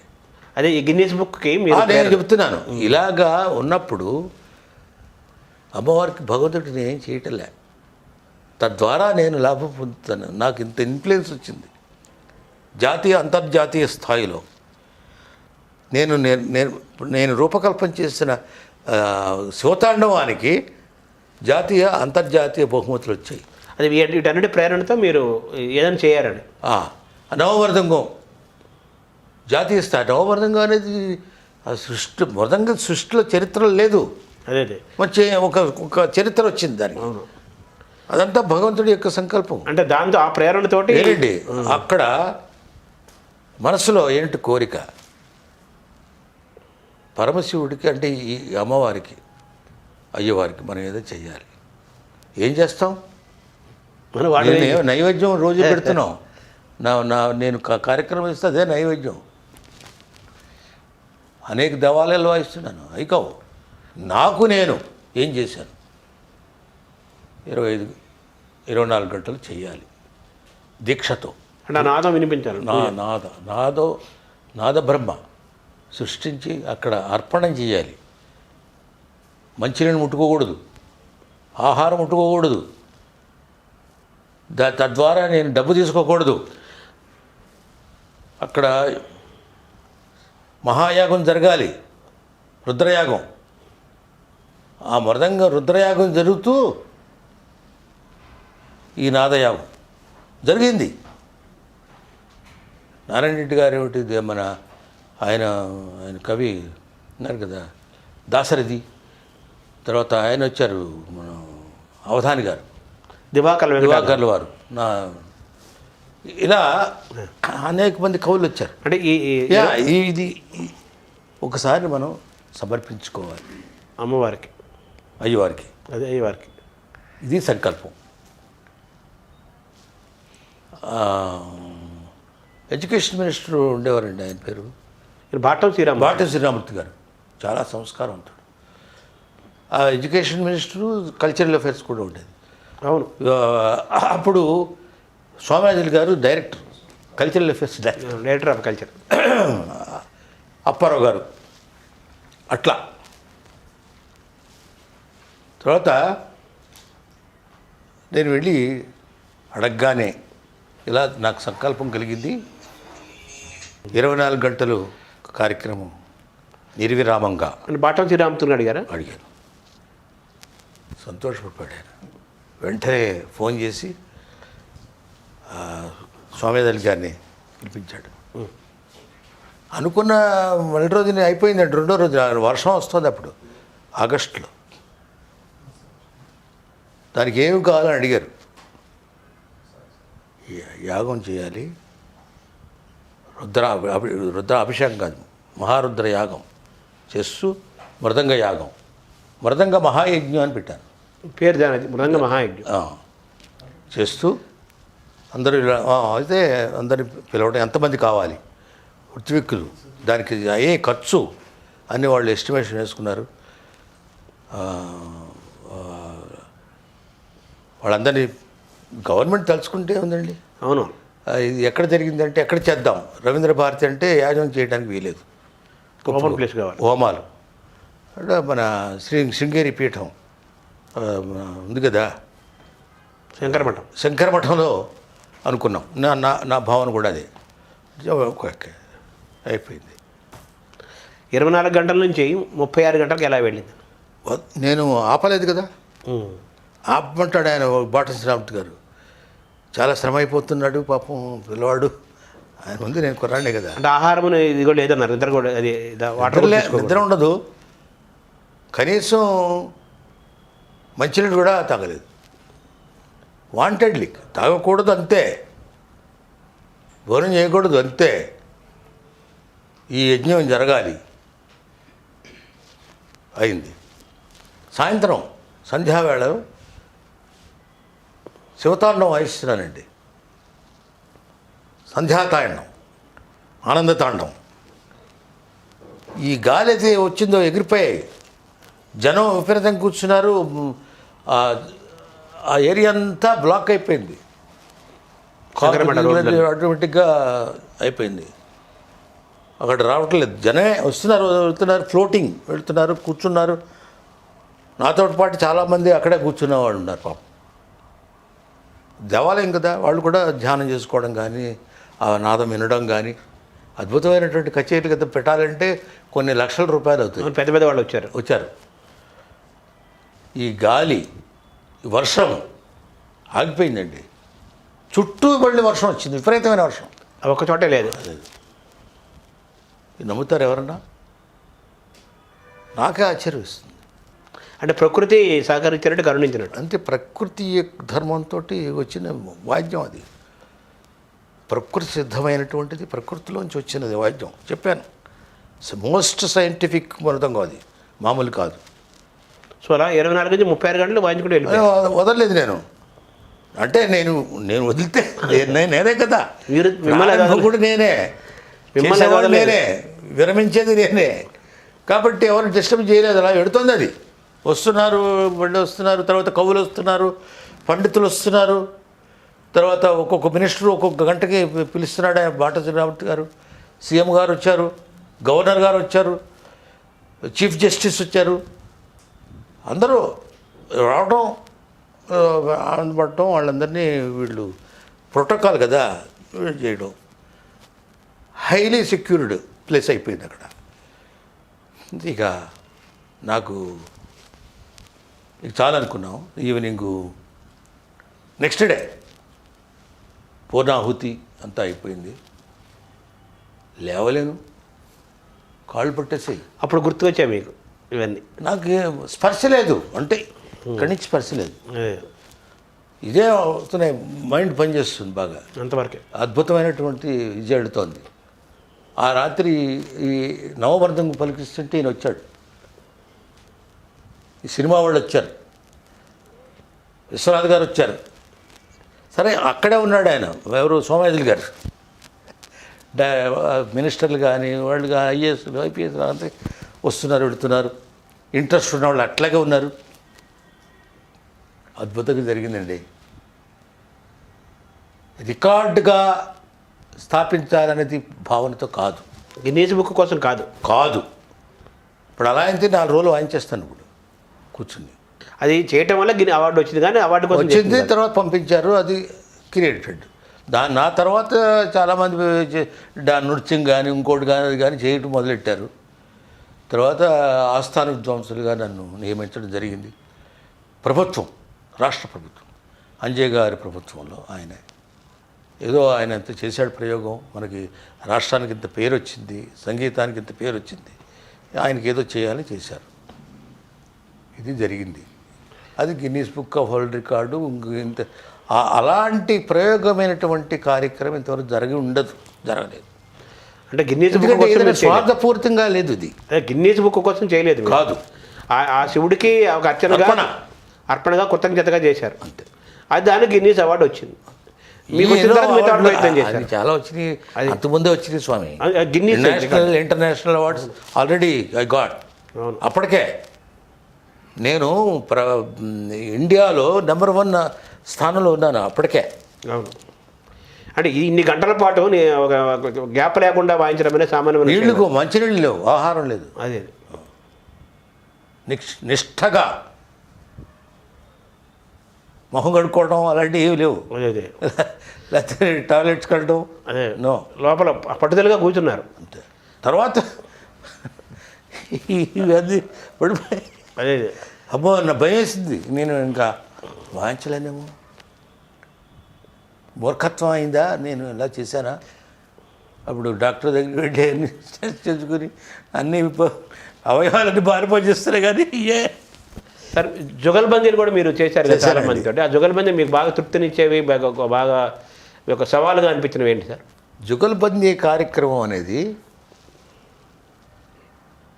భారతీయ సంగీతంలో ఒక ప్రత్యేకతను సంతరించుకుంది. అదేంటిది? ప్రాంతీయ సంగీతాన్ని రెండు కలిపి ఒకటే సంగీతంగా రాగం తాళం పెట్టుకుని ఒక 2-3 ఐటమ్స్ అనుకుని చేస్తారు జుగల్బందీ కార్యక్రమం. అదృష్టం కొలిది నాకు, నేను వాయించిన జుగల్బందీ కార్యక్రమాలు ఎవరు చేసి ఉంటారు మరి? ఏ మృదంగిస్టు? జకీర్ హుసేన్ ఇప్పుడు ప్రముఖ తబలా, వాళ్ళ తండ్రి అల్లారఖా గారు, వారు నేను వాయించాం. అది నేషనల్ ప్రోగ్రాము, లైవ్ ప్రోగ్రామ్ బాంబేలో జరిగింది, షణ్ముఖానంద హాల్లో. యూట్యూబ్లో ఉంటుంది, వినండి, చూడండి. జకీర్ హుసేన్ నేను రోమ్లో వాయించాం, ఇంటర్నేషనల్ ఫెస్టివల్. ఈయన ఉన్నాడు కదా రవిశంకర్ గారు, సితార్, ఈమన శంకర శాస్త్రి, వీణ. అలా అప్పుడు అల్లారఖ, తర్వాత సంతప్రసాద్ అనే తబలా, తర్వాత కృష్ణ మహారాజ్, సరోద్, అమ్జద్ అలీ ఖాన్, ఆయన, టిఎన్ కృష్ణన్, లాల్గుడి జయరామన్, మేము కలిసి వాయించాం. అలా చౌరాస్య, రమణి, ఫ్లూట్. అంటే ఈ శాస్త్రీయ సంగీతం మన సౌత్ ఇండియన్ ఏమో రమణి, ఆయనేమో హిందుస్థానీ, రెండు జుగల్బందీ. అట్లా తబలా ఆర్టిస్ట్ గొప్పవాడు ఇంకో నేను. అంటే మీకు ఈ జుగల్బందీలో మీకు సవాలుగా ఎవరు అనిపించారు? అది అంటే అందరూ సవాలే, అందరూ సవాలే. వాడి బాణీలో మనం పలికించడం కష్టం. దానికి నేనే ట్రైనింగు మాస్టర్, నేనే ప్రదర్శకుడు, నేనే. అప్పుడు నేను సక్సెస్ అవుతాను. లేకపోతే బంద వాయిస్తాడు, వాడు తినేస్తాడు, మనం సోదులు లేకుండా చేసి పడేస్తాడు వాడు. అలా వాడు సోదులు లేకుండా మనం చేసాం. అది ఆ ప్రయోగం మనకు తెలుసుకుని కాబట్టి దీన్ని జోడిస్తూ మిళితం చేస్తూ వాడి బాణి నేను వాయించాను. ఎంత కష్టం! ఆ బాణిని నేను సాధన చేయాలి, అవగాహన సాధన. మీరు చేస్తే వాళ్ళు చేయలేని పరిస్థితి, చేయలేరు, ఏమీ చేయలేరు. ఇప్పుడు అల్లారఖా తర్వాత జాకీర్ హుసేన్ ఇద్దరు తండ్రి కొడుకులు కదా. జాకీర్ హుసేన్కు మీరు వాయించారు, జుగల్బందీ చేశారు, అల్లారఖాతో చేశారు. వాళ్ళిద్దరి మధ్య మీరు గమనించింది ఏంటి సార్, విద్యలో కానీ ప్రదర్శనలో కానీ? విద్యలో అల్లారఖా గొప్పవాడు, పాపులారిటీలో అతను గొప్పవాడు. పాపులారిటీ అనేది గొప్ప విషయం కదా. వాడు రావడంతో చప్పట్లు కొట్టేస్తారు ఏం వాయించకపోయినా. అలా జరిగింది నాకు. రాను ఇంకా వాడిది తగ్గిపోయి నాది ఎక్కువైంది. అంటే ప్రతిభ ముందు అది షో పనికిరాదు, సహజమైంది కదా ప్రతిభ. అలాగే డ్రమ్స్ వాళ్ళు కూడా అలా జరిగింది. ముందు ఆ షో ఆహా అనుకుంటారు, తీరా ప్రదర్శన వచ్చేటప్పుడు తేలిపోతుంది. దీని ముందు ఆగలేరు, శాస్త్రీయత ముందు ఆగదు. తర్వాత అది షోమెన్షిప్ అంటే అదే ప్రదర్శన కదా, అది ప్రతిభ వేరు, ప్రదర్శన వేరు కదా, ఎక్కువసేపు ఉండదు. అది అద్భుతంగా ఉంటుంది వాడిది, తాత్కాలికం, ఎక్కువసేపు ఉండద్దు. సార్ మీరు పక్క వాయిద్యం వాయించిన గొప్ప వాళ్ళు ఎవరు సార్? పూర్వులు పెద్దవాళ్ళు 4 తరాలు వాయించానండి. మహారాజపురం విశ్వనాథయ్యరని సెమ్మంగుడి శ్రీనివాసయ్య గారి గురువు, వారికి ప్రదర్శన నేను మృదంగం వాయించాడు. సెమ్మంగుడి గారికి ప్రకాశం అంటే మృదంగం సహకారం. ఆయన శిష్యుడు మహారాజపురం సంతానం, వాళ్ళ కొడుకే. ఎవరు? విశ్వనాథయ్య గారి కొడుకు, అంటే థర్డ్ జనరేషన్. ఆయన ఇంకొకటి నారాయణ స్వామి, ఆయన శిష్యుడు మొన్న మెడ్రాసులో జరిగింది, అంటే ఫోర్త్ జనరేషన్, 4 జనరేషన్లు. అట్లాగే వైలిన్ కూడా అంతే. దూరం వెంకటస్వామి నాయుడు గారు, మైసూరు చౌడే గారు, లాల్గుడి జయరామన్, ఎంఎస్ గోపాలకృష్ణన్, టిఎన్ కృష్ణన్, చంద్రశేఖరన్, అన్నవరం రామస్వామి, మన రామస్వామి గారు, మారళకేశ్వరరావు గారు, గుడ్డ ఆయన చాలా అద్భుతంగా వాయించేవాడు ఆయన, నాయుడు గారి శిష్యులు ఆయన. అట్లా అనేక మంది, అంటే వైరన్ తీసుకుంటే ఫ్లూట్ తీసుకుంటే మా టిఆర్ మహాలింగం గారు మహానుభావుడు ఒక ఆయన ఉండేవాడు. ఈ రమణి గారి గురువు, రమణి 2, మూడోది వాళ్ళ శిష్యుడు ఒక ఆయన ఉన్నాడు, ఆయన శిష్యుడు, అంటే 4 జనరేషన్స్. ఇట్లా చాలామంది, సమంగుడి, వీణ అంటే ఈమన్ గారు, శంకరశాస్త్రి గారు, చిట్టిబాబు సెకండ్, ఆయన థర్డ్, ఫోర్త్. అట్లాగే దొరస్వామి గారు, వాసా కృష్ణమూర్తి గారు, వాసా కృష్ణమూర్తి గారు. వాసావారి బాణి అంటే వేరే ఉంటుంది. అవును. శ్రీపాద వినాయకపాణి గారు, వారి శిష్యుడు ఎవరు? నెదునూరి ఓలెట్ గారు. ఇప్పుడు ఆయన శిష్యుడు మల్లాది, అంటే ఇది 4th జనరేషనే, అదే 4th జనరేషన్. ఆయన గురువు ఉన్నాడు ఒక ఆయన, రంగరామానుజయ్య గారిని. ఎవరు గురువు? పినాకపాణి గారి గురువు, శ్రీపాద వినాయకపాణి గారికి. ఆయన కూడా వాయించారు. అంటే మీరు చిన్న వయసులో ప్రారంభించడం వల్ల, ఎక్కువ కాలం కొనసాగటం వల్ల, అది కూడా ప్రతిభతో వాయించబట్టి, లేకపోతే వాళ్ళ దగ్గర తట్టుకోలేము కదా. వాళ్ళ అనుభవం కానీ ప్రతిభ కానీ దాన్ని తట్టుకోవాలంటే వీడు కూడా తట్టుకునే శక్తి వీడు కూడా ఉండాలి, ప్రక్కవాద్యం వాడికి. అంటే మీకు బాగా ప్రారంభంలో ప్రోత్సహించిన వాళ్ళు ఎవరు సార్ మీ పెద్దవాడలో? అనుకుంటే మన భాగ్యం, అందరూ ప్రోత్సహించినట్టే. వద్దనుకుంటే అది ప్రోత్సాహమే కదా. అవును. వీడేమిట్రా కుర్రవాడు, వీడేం వాయిస్తాడు అనుకుంటే వేయండి, చాలా బాగా వాయిస్తున్నాడు కుర్రవాడు, పిల్లవాడు, వేయండి అంటే అది ప్రోత్సహించినట్టే. యాక్చువల్గా ఒకటే టీముగా ఉండి నన్ను ఎవరూ తీసుకోలేదు, నాకు కూడా అది ఇష్టం లేదు. టీమ్ అంటే ఏమంటారు, ఒక టీముగా ఉంటుంది చూసారా? అవును. ఏమంటారంటే దాన్ని బాలమురళీకృష్ణ గారి బృందం, అదే బృందం, ట్రూప్. ఆ బృందం లేదు. బాలమురళీకృష్ణ అంటే అలా వెంకటేశ్వరరావు అంటే మీరు స్వేచ్ఛ, అందరికీ వాయించారు. తర్వాత మరి మీరు వాళ్ళ పక్క వాయిద్యం స్థాయి నుంచి మీరు సొంతంగా మృదంగం మీరే దానికి సపరేట్ తీసుకొచ్చారు. National programme, first national programme వచ్చింది నేను. ఈ క్రమంలో మరి వాళ్ళతో మీకు ఏమి రిలేషన్స్ మెయింటైన్ అయ్యాయా? తీవ్ర మనస్తాపాలు. వీడు మృదంగం వాడే కాదు, డామినేట్ చేస్తున్నాడు అని ఒకడైనా. మళ్ళీ అద్భుతమైనటువంటి సహకారం అని అంటారు ఓ పక్క, మరి డామినేషన్ ఏంటి? మనస్తాపం అంతే, ఏదో కొంచెం భేదాభిప్రాయం, ఇంక వేరే ఉండదు. నేను చెడ్డవాడిని లేకపోతే అహంకారి అలాంటివి ఉండవు. డామినేషన్ విద్య, మంచి విద్య ఉన్నప్పుడు డామినేషన్ అనుకుంటారు వాళ్ళు, అనుకుంటే, లేకపోతే చాలా గొప్ప విద్వాంసుడు రా అనుకుంటారు. మనసును బట్టి ఉంటుంది అది. అంటే మీరు మృదంగం రాకపోయే ముందు మీరు వేరే ఉంటారు, మృదంగం మీ చేతికి వచ్చిన తర్వాత మీకు కూడా తెలియదు కదా. అంతేనండి, అంతే కదా. ఇప్పుడు 36 గంటలు ఎలా వాయించానండి, తలుచుకుంటే ఇప్పుడే నాకు భయం వేస్తుంది.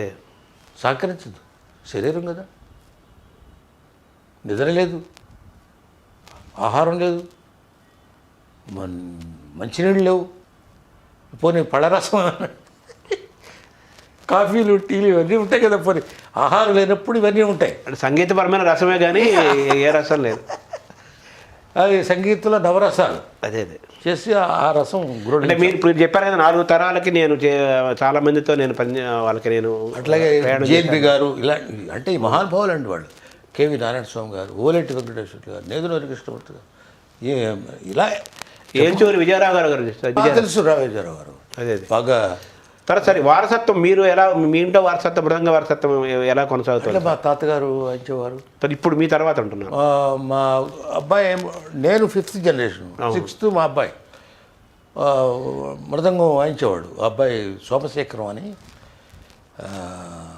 చాలా అద్భుతంగా వాయించేవాడు. ఈజ్ నో మోర్, చిన్న. మీ ఇంట్లో ఈ సంగీత వారసత్వం ఎలా? పెద్దవాడు పాడతాడు, ఓకే. అతని పేరు మురళీకృష్ణ. మా మనవాళ్ళు ఇప్పుడు అందరూ కూడా ఇంజనీరింగ్ చదువుతున్నారు, బీటెక్ ఎంటెక్లు, వాళ్ళు మృదంగం వాయిస్తున్నారు. 7th generation is going now. So మీ అమ్మవారి అంటే మీరు సంగీత వారసత్వం కొనసాగుతోంది, మృదంగ వారసత్వం కూడా జరుగుతుంది, కొనసాగుతోంది. సరే, సంగీత నో బ్రేక్ లేదు. మా రెండోవాడు పోవడంతో బ్రేక్ అయిపోయింది అనుకున్నాను. మనవాడు రావడంతో నాకు అదే ఆ వారసత్వం కొనసాగుతుంది. సో మీ ఇంట్లో ఈ సంగీత వారసత్వం ఏడో తరం కూడా 7th జనరేషన్ గోయింగ్. తర్వాత అదే ఎంఎస్ సుబ్బలక్ష్మి అలాంటి వాళ్ళతో కూడా మీకు చాలా గొప్ప అనుబంధం ఉంది కదా? నేను నా పిల్లవాడిగా చూసేది, నవ్వుతూ పలకరించేది, పాడుతుండేది. నా మృదంగం సహకారం అంటే చాలా ఇష్టం. ఆవిడ, డికే పట్టమాళ్ గారు, ఎమ్మెల్యే సుంతకుమార్ గారు, ఇవన్నీ కూడా రికార్డులు ఉన్నాయండి.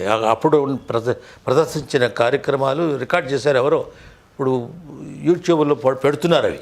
శ్రీరంగం గోపాలరత్నం గారు మన అద్భుతమైనటువంటి గాయకురాలు ఆవిడ. మన ఆంధ్రదేశానికి కీర్తి ప్రతిష్టలు తీసుకొచ్చిన. అంటే మీకు ఆక్స్ఫర్డ్ విశ్వవిద్యాలయం అవకాశం వచ్చిందండి. నేను మన ఇంట్లో ఇబ్బందులు చూసి, అంటే 100 మంది కుటుంబీకుల్ని నేను ఆదరించవలసిన ఆవశ్యకత వచ్చింది, అందుకని వెళ్ళలేదు. కుటుంబ సమస్యలు అంటే ఏమీ లేదు. మా పెద్దవాళ్ళందరూ పోయినారు, వాళ్ళందరినీ భరించవలసిన బాధ్యత ఏర్పడింది. తీసుకున్నాను, నాకు రాలే, నేను తీసుకున్నాను. భగవంతుడి వలన ఇచ్చింది. అంటే నేను తీసుకోవాలని కూడా లేదు. మా పెద్దంటి గారు పోయారండి, వెళ్ళిపోయినారు. ఆయన నాకు విద్య చెప్పారు, నన్ను ఇంత వాడు చేశాడు ఆయన. అర్ధంతరంతగా ఆయన హార్ట్ అటాక్ తోటి పోయినారు. మహావిద్వాంసుడు ఆయన, ఎల్లా సోమన్ గారు. వాళ్ళ పిల్లలు చిన్నవాళ్ళు, ఏం చేయాలి, చేయవలసి వచ్చింది. వాళ్ళు చదివించి ఉద్యోగాలు ఇప్పించి, ఉద్యోగాలంటే వీళ్ళే ఐఏఎస్లు ఐపీఎస్లు లిస్ట్ చెప్పారు. ఈ వీళ్ళు మినిస్టర్లు ఎవరు, నేను ఎప్పుడు వాళ్ళ దగ్గర వెళ్ళలేదు, వాళ్ళు చేయలేదు. వాళ్ళ భావన కూడా ఉండదు. అంటే ఆక్స్ఫర్డ్ యూనివర్సిటీలో అన్నారు కదా, అవకాశం వచ్చింది. అట్లా దానివల్ల వెళ్ళలేదు. ఈ కుటుంబ బాధ్యతలు ఎక్కువ.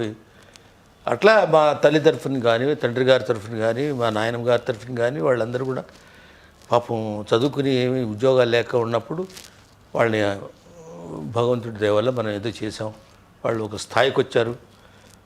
దానివలన నాకు ఆక్స్ఫర్డ్ యూనివర్సిటీ వచ్చింది, వెళ్ళలే. ఢిల్లీ యూనివర్సిటీ కూడా వచ్చింది. తర్వాత అమెరికన్ యూనివర్సిటీ, 3 యూనివర్సిటీ వాళ్ళు నన్ను ఆహ్వానించారు. సార్, ఇప్పుడు మృదంగం తయారు చేయటం అనేది అదొక వాయించడం ఎలా కళ, తయారు చేయటం కూడా ఒక కళ కదా, విద్య కదా. ఇప్పుడు ఆ స్థాయిలో మృదంగాలు దొరుకుతున్నాయి మనకు, తయారీ విధానం ఎలా ఉన్నాయండి. అంటే మన ఇదివరకు మన ఆంధ్రదేశంలో చేసేవాళ్ళు, విజయవాడలో ఉండేవారు, నూజివీడు, తర్వాత అమలాపురం, శ్రీకాకుళం, పనసకర్రలో ఇవి చెట్లు అవి కూడా మంచివి ఎక్కడ దొరికితే అక్కడ ఉండి తయారు చేసేవాళ్ళు. అదొక సెట్ వాళ్ళ పీపుల్ ఉండేవాళ్ళు. వాళ్ళు కూడా మృదంగాలు వాయించి మానేసేసి తయారు చేసేవాళ్ళు. ఆ మృదంగా వాద్య జ్ఞానం లేకపోతే చేయలేడు వాడు. విజయవాడ జరుగుతుంది కానీ అంత లేదు. ఇప్పుడంతా మెడ్రాస్, తంజావూరు, బన్రోటి అనే అక్కడ ఈ చెట్లవి కూడా దొరుకుతాయి, ఈ కర్రలు. సో ఇప్పుడు మృదంగ తయారీ క్వాలిటీ మెయింటైన్ అవుతుందా? అవుతుందండి, రకరకాలుగా వస్తున్నాయి కానీ అవి మంచిగా కావు. మనకి సంప్రదాయంగా వచ్చినవి అవే. మీరు వాయించే మృదంగం అదే అవే నావన్నీ కూడా. నా 2 మృదంగాలు అయితే 270 సంవత్సరాల క్రితం ఉంది అది, ఆ చెట్టు. అంటే ఆ చెట్టు కర్ర అలాంటి దొరకదు. రోడ్స్ వుడ్ నేను వాయించింది అదే ఒకటి. అది ఎన్నేళ్ళు నడుదండి అది? 270. అంటే ఎంత పాతదైతే అంత స్ట్రాంగ్గా ఉంటుందన్న, నాదం అనిపిస్తుందన్న. దాంట్లో ఒక జీవం రావాలి. జీవం అనేది చేతిలోంచి రాదు కదా, లోపల నుంచి వస్తుంది నాదం. జీవం సజీవ నాదం. సజీవనాదం అంటే ఓంకారం రావాలంటే అదే అవును ఏదో ఇది కూడా వస్తుంది అవును రాదు. అవును. ఆయన దాసరిది వేదం జీవనాదం అన్నారు కదా. అదే జీవననాదం జీవననాదం అన్నారు. ఇది ఎక్కడైనా నాదం ఏదో వస్తుంది, అది కాదు, ఆ ధ్వని వేరు. అవును, ఆ జీవకళ ఉత్పత్తి. స్పందన మనిషికి. ఇప్పుడు శుశుర్వేత్తి శ్వశుర్వేత్తి వేత్తి గానరసం పణి అన్నారు. ఈ మంచి సునాదమైనటువంటి సంగీతం వింటే అన్నీ పలకరిస్తాయి, ప్రకృతి పలకరిస్తుంది. నవనాడులే మృదంగాలు అన్నాడు కదా వేటూరి. కరెక్ట్. తర్వాత మీరు మ్యూజిక్ థెరపీని కూడా మీరు విశ్వసిస్తారా? అది కూడా దానికి కూడా ఒక చరిత్ర ఉంది.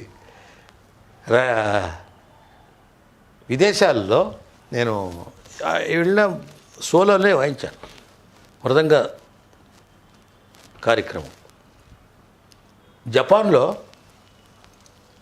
వాయించినప్పుడు మెంటలీ రిటార్డెడ్ లేడీ వచ్చింది, మనకు తెలీదు. ఈ నాదం వినేసి ఆవిడకి ఈ నాదం ప్రకంపనలు ఉంటాయి, వైబ్రేషన్స్. ఆ వైబ్రేషన్స్ వలన చైతన్యం వచ్చింది. అరవటం, ఏడవటం, ఆనందం. అమ్మవారు వచ్చిందంటారు అలాగా. భయంకరంగా కాదు, ఆనందం. వాళ్ళని వదలదే, ఇదేంటిది విచిత్రమైనటువంటి అలాంటి స్పందన వచ్చింది. అదొకటి. ఇండియాలో కూడా వచ్చినాయి. అమ్మాయి మాటలు రావు, డమ్మీ. ఆ అమ్మాయి కూడా అట్లాగే నేను ఆ నాదం వలన ప్రభావితం అయి అని అరుస్తుంది. వాళ్ళు ఆశ్చర్యపోయినారు. అలా 3-4 సంఘటనలు జరిగాయి. మెంటలీ రిటార్డెడ్ చిల్డ్రన్ సంస్థ అనేది ఒకటి ఉంది హైదరాబాద్లో. ఇప్పుడు చాలా చోట్ల పెట్టారు. Thakur Hariprasad institute of mentally retarded children and rehabilitation అని, ఆయన నా ఫ్రెండ్. నేను చెప్పగానే గురుగారు అని పెట్టాడు. అక్కడ రీసెర్చ్ ప్రారంభించాను. ఈ మ్యూజిక్ థెరపీ అనేది థెరపీ అది మ్యూజిక్ కాదు, మృదంగం థెరపీ. మృదంగం అది మంగళంపల్లి బాలమురకృష్ణ గారు ఆయన రెగ్యులర్ చెబుతుంటారు మ్యూజిక్ థెరపీ గురించి. ఆయన రాగాలతోటి కొన్ని రిలాక్సేషన్ అండి. అదే ఇది వేరు. ఇది ధ్వని ప్రకంపనలు, ధ్వని తరంగాలు ఈ బ్రెయిన్కి తగ్గుతాయి. ఇక్కడ ఈ నాడులకి అదే జీవనాడులు అంటారే, అవునవును, అప్పుడు స్పందన వస్తుంది. ఇంకోటి, నేను సాధన చేసేటప్పుడు మా తమ్ముళ్ళు చిన్నపిల్లవాళ్ళు, నేను సాధన చిన్నప్పటి నుంచి చేశాను. ఊళ్ళో వాడు ఏడుస్తుంటే మా అమ్మగారు పెద్దమ్మగారు వాళ్ళు వచ్చి నా దగ్గర కూర్చోబెట్టేవారు. వాడు నిద్రపోయేవాడు నేను వాయిస్తుంటే. నిద్ర వస్తుందా అసలు? మృదంగం ఆ నాడి, అది నాడులపై పనిచేయడం. వీటి వలన ఒక ప్రయోగంగా చేసి ప్రూవ్ అయ్యింది. ఇప్పుడు కూడా చేస్తున్నారు అక్కడ. మృదంగ థెరపీ అని ఉంది, దాని మాస్టర్స్ ఉన్నారు, నేనే పెట్టాను, మా శిష్యులు. వేరే ఇన్స్టిట్యూషన్స్ వాళ్ళు కూడా పెట్టారు. National institute of mentally retarded అనేది అది వాళ్ళు కూడా పెట్టారు. ఇది ప్రయోగం మృదంగం ఉంది, చాలా అద్భుతంగా ఉంది, బాగా పనిచేస్తుంది. అంటే మీలాంటి వాళ్ళు ఉన్నప్పుడు ఓకే, భవిష్యత్తులో దాన్ని ఎలా నిలబెట్టాలి? కాబట్టి ఆల్రెడీ ఒక దానికి ఏం చేయాలని నేను ఒక సిలబస్లా తయారు చేసి పెట్టేశాను. జరుగుతుంది అక్కడ, రికార్డ్ చేసి పెట్టాం. మీరు శివతాండవాన్ని తర్వాత వాడు ప్రదర్శనకు వచ్చే స్థితికి వచ్చాడు వాడు. వాడు మామూలుగా జనరల్గా ఇంకో మామూలు వ్యక్తి ఎలా ఉంటాడో అలా తయారవుతున్నారు వాళ్ళు. శివతాండవాన్ని రికార్డ్ చేయాలని మీకు సంకల్పం ఎలాగో, మీకు 2 సంకల్పాలు ఉన్నాయి కదా. ఒకటి శివతాండవాన్ని రికార్డ్ చేయాలి, రెండేమో సంగీత విశ్వవిద్యాలయాన్ని స్థాపించాలని. సంగీత విశ్వవిద్యాలయం స్థాపన ఎంతవరకు వచ్చింది, దాని పరిస్థితి ఏంటి సార్? అది ప్రభుత్వాలు చేయవలసిందే కానీ మన వల్ల కాదు. ప్రపోజల్స్ ఇమ్మంటే ఇస్తాం కానీ ఇప్పుడు టీటీడీ సంస్థలు లాంటి వాళ్ళు, లేకపోతే ప్రభుత్వం, లేకపోతే మధ్యప్రదేశ్లో ఉందన్నారు అటువంటిది. ఉందండి, ఇది చాలా చోట్ల పెట్టారు. మెడ్రాస్ యూనివర్సిటీలో కూడా ఉంది, సంగీత యూనివర్సిటీ. బెంగళూరులో ఉంది, జయలలిత గారు పెట్టింది ఆవిడ. ఈ తెలుగు యూనివర్సిటీ చూసి పెట్టారు. అప్పుడు ఏంటంటే మ్యూజిక్ యూనివర్సిటీ పెట్టారు. అది ఓన్లీ మ్యూజిక్ లక్నోలో ఉంది మ్యూజిక్ యూనివర్సిటీ. సో తెలుగు రాష్ట్రాల్లో సంగీత విశ్వవిద్యాలయం తెలుగు రాష్ట్రాల్లో రావాలి. ఎలా అయినా వాళ్ళు అనుకుంటే పెట్టుకెళ్తారు, ఉన్నవాళ్ళు లేకపోతే తీసేయాలనుకుంటే చేస్తారు. అది ప్రభుత్వం కదా, వాళ్ళ ఇష్టం, వాళ్ళ సంకల్పం. మీరు మీ ఇష్టదైవం ఎవరు సార్? వెలవేలుపు స్వామివారు, వెంకటేశ్వర స్వామివారు. శైవం మా ఇంట్లో, అమ్మవారు. అంటే మీరు బాగా విశ్వసించే సరస్వతి అమ్మవారు. మృదంగం తప్పితే నాకేం తెలియదు. ఈ మంత్రాలు మనం శ్లోకాలు చదువుకోవడం, ధ్యానం చేసుకోవడం, పూజ పునస్కారాలు ఏమి ఉంటాయి, అభిషేకాలు ఉంటాయి ఇంట్లో, అంతే. అది ఎక్కువ ఉండదు. ఎంతవరకు ఉండాలో ఇప్పుడు పండితులు చేసినట్టుగా మనం చేయలేము. అంటే మీకు మృదంగం ఉంది కదా. ఇప్పుడు నేను నా మృదంగం ఎట్లా అంటే దాంట్లో వెళ్ళినప్పుడు నాకు బాహ్య ప్రపంచం ఏం తెలియదు. ఒకసారి ఆ నాదంలో మునిగిపోయి ఆకలి ఉండదు, నిద్ర రాదు, అంటే అట్లా అయిపోతారు. అదే ధ్యానం అంతే. ధ్యానం చేస్తుంటారు. ఈ శ్వాస మీద చెప్తాను, శ్వాస మీద వాటిలో కూడా నేను కార్యక్రమాలు ఇచ్చాను. వాళ్ళు వేలాది మంది ధ్యానం చేస్తూ మృదంగంతో ధ్యానం చేయించాను అనేక చోట్ల. ఫారెన్లో కూడా చేయించాను. అదొక ప్రయోగం. ఇలా ఉండదు అది. ఈ ప్రకంపనలు ఇవన్నీ ఉండవు. ఆ ధ్యానానికి సంబంధించిన మృదంగ ధ్యానం అనేది నేను ఒక లైవ్ రికార్డు ఉంది, అది మీకు పంపిస్తాను. అది ధ్యాన మృదంగం. అది మీరు వింటే ధ్యానంకి వెళ్ళిపోతారు. అంటే ఆటోమేటిక్ అదే నాదం యొక్క ప్రభావం. ధ్యాన యోగం సౌండ్ అండి. నిన్న కుత్తాల స్వామి వారు కూడా మీరు ధ్యానంలోకి వెళ్ళిపోయారు. గణప సత్యనారాయణ స్వామి వారు కూడా ఇలానే ఇచ్చారు. ఇదేమో టీటీడీ వాళ్ళు ఇవన్నీ ఇచ్చిన వాళ్ళే. ఈ మన పుట్టపర్తి సాయిబాబు గారు మృదంగం ప్రదర్శన పెట్టారు. ధ్యానానికి వెళ్ళిపోయారు గంట సేపు. వేలాది ధ్యానం ఇలాగే కూర్చొని ధ్యానానికి వెళ్ళిపోయారు. నేను కుర్తాళం స్వామివారి ఇలాగా గంటన్నరా నేను వాయిస్తూనే ఉన్నాను. తన్మయత్వం. ఎవరో చప్పట్లు కొడుతుంటే ఇట్లా అందరూ కోపడ్డారు. స్వామివారు ధ్యానంలో ఉన్నారు. పుట్టపర్తి సాయిబాబా గారు, అదే సత్యసాయిబాబా వచ్చారండి ధ్యానం నుంచి. నా దగ్గరికి వచ్చారు, ఆశీర్వదిస్తూ క్రియేట్ చేశారు. అద్భుతమైనటువంటి హారం ఒకటి తీశారు. కోదండరామ విగ్రహం చుట్టూ ఇవి ఉన్నాయి, వాటిని ఏమంటారు, డైమండ్స్. పెద్ద హారం.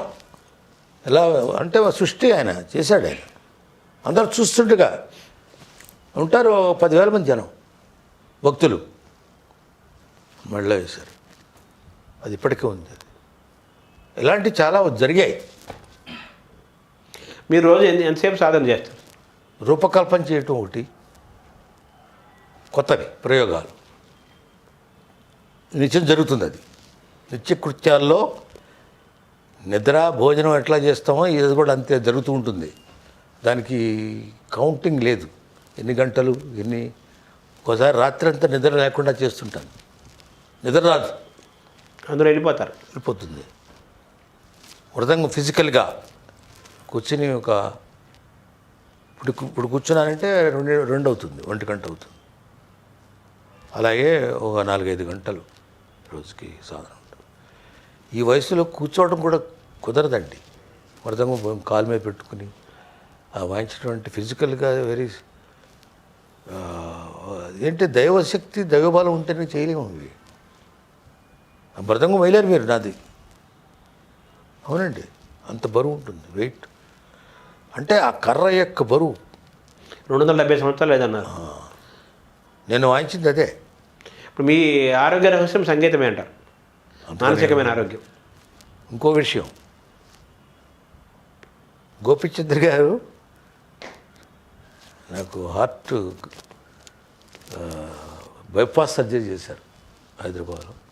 దానికి ముందు గోడపల్లి ఆయన పేరు ఏదో ఉంది, రమేష్ స్టంట్లు వేశాడు ఆయన. స్టంట్లు వేసిన 8వ రోజు నేను లండన్ వెళ్ళి వాయించాను. ఇది ఆశ్చర్యం, వాళ్ళకే ఆశ్చర్యం. ఆయనే సర్టిఫికేట్ ఇచ్చాడు, నేను అడతానంటే. ఎందుకంటే రాయల్ ఆల్బర్ట్ హాల్ అనేది ప్రపంచంలోనే అతిపెద్దది ఆడిటోరియం. అలాంటిది ఎక్కడ మీరు చూడరు. రాయల్ ఆల్బర్ట్ అని కట్టించాడు ఎప్పుడో. 5 అంతస్తులు ఉంటుందండి. అక్కడ కూర్చుంటే అంత క్లారిటీ, క్లియర్, అద్భుతమైన ఎకోస్టిక్స్. అది దాంట్లో గణపతి సత్యనారాయణ స్వామి వారు తీసుకెళ్ళాడు ఆయన నన్ను మృదంగానికి.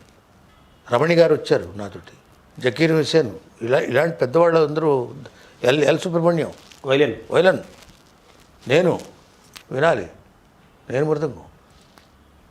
ఆ హాలుకి వాయించాలంటే మరి అదొక అదృష్టం ఉండాలి కదా. అలాంటిది వచ్చింది. దీంతో పోతే పోతుంది, అక్కడే పోదాం అనిపించి వెళ్ళారండి. ఎన్నేళ్ళు అయింది సార్ అది? ఒక 5 ఏళ్ళు అవుతుంది, 6 ఏళ్ళు. ఆ యూట్యూబ్లో ఉంది అది. కాబట్టి మీ సంగీతం 8th day I played London Albert hall, great performance.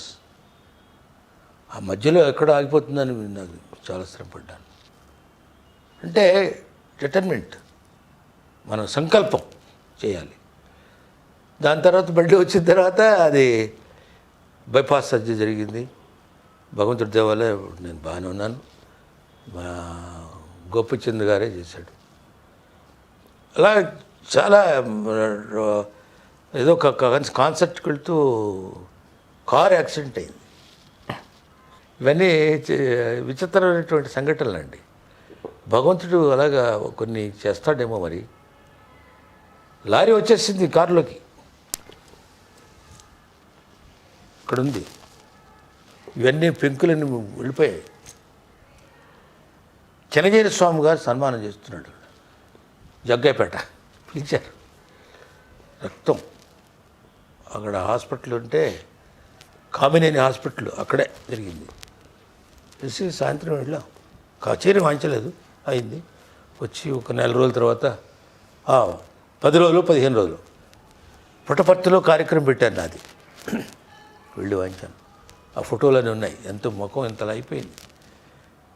అంటే ఏంటంటే నాద ప్రయోగం ఉంటుంది సార్, ఆ శక్తి, అది మనల్ని కాపాడుతుంది. సో మీరు మీ ప్రస్థానాన్ని మీరు సమీక్ష చేసుకుంటే మీరు తృప్తిగా ఉన్నారా? తృప్తికి అంతే ఉంది. అసలు ఆనందంగా ఉన్నారా? ఆనందం ఉంది.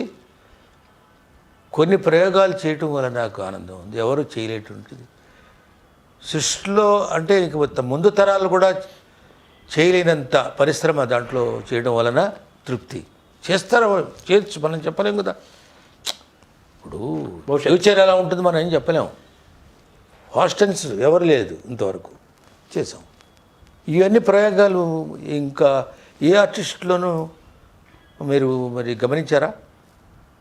అద్భుతమైన మహాకళాకారులు అవుతారు అంతే. ఇవన్నీ కూడా రావు. యూనివర్సిటీల్లో పెట్టడం, తర్వాత మన స్కూల్స్లో చేయటం, వాళ్ళతోటి ప్రధానమంత్రులు కానీ వాళ్ళతోటి మాట్లాడి అవన్నీ ఒక సంకల్పం.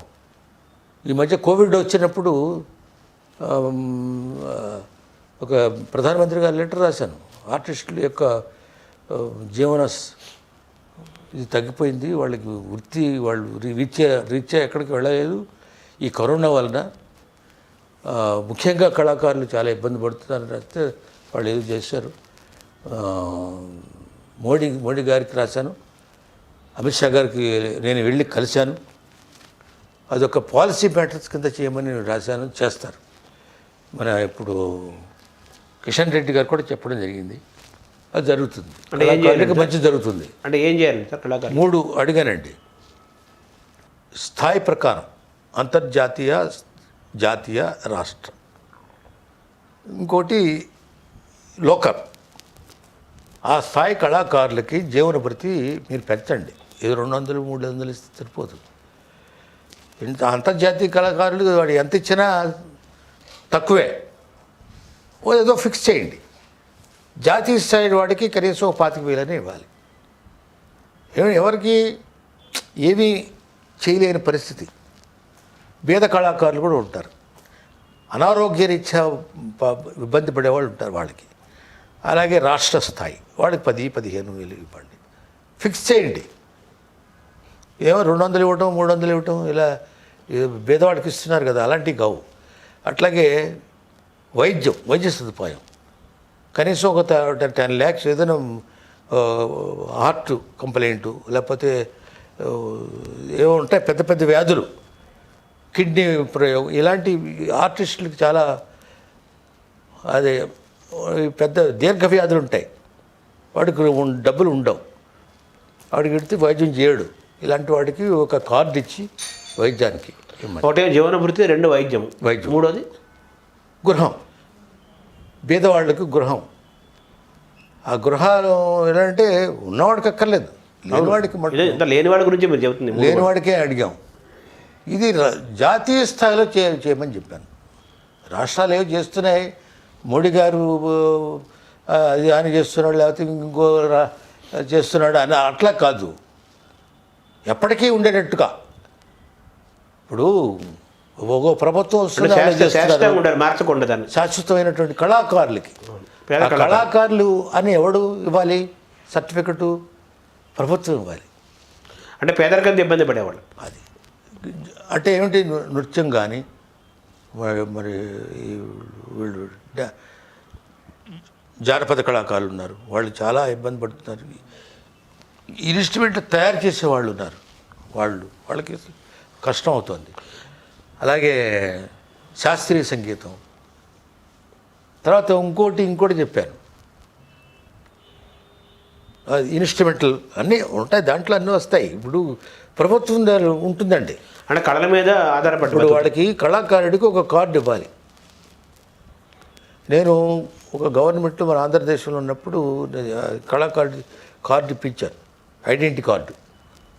ఇప్పుడు అది ఉన్నదో లేదో నాకు తెలియదు. ఇది నేను చెప్పేది ఏంటంటే 15 ఏళ్ల క్రితం ఆ రాష్ట్ర ప్రభుత్వం వాళ్ళు విన్నారు కాబట్టి పెట్టారు. అదేదిగా మొక్కుబడే, అదే దాని శాశ్వతంగా ఒక ఇప్పుడు జీవనభృతి అని నేను చెప్పను కానీ ఆర్టిస్ట్ ఐడి కార్డు. అట్లాగే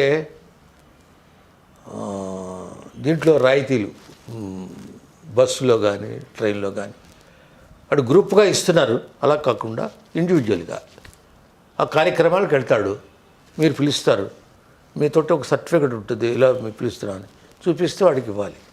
సార్ మీ భవిష్య ప్రాజెక్టులు ఏంటి సార్? మనసులో అయితే చాలా ఉన్నాయి, అది ఎంతవరకు సిద్ధి కలుగుతుందో మనం చెప్పలేము. అంటే ప్రధానమైనవి మీరు ఇందాక చెప్పారు, సంగీత విశ్వవిద్యాలయము, తర్వాత శివతాండవం రికార్డ్ చేయడం, శివతాండవం, తర్వాత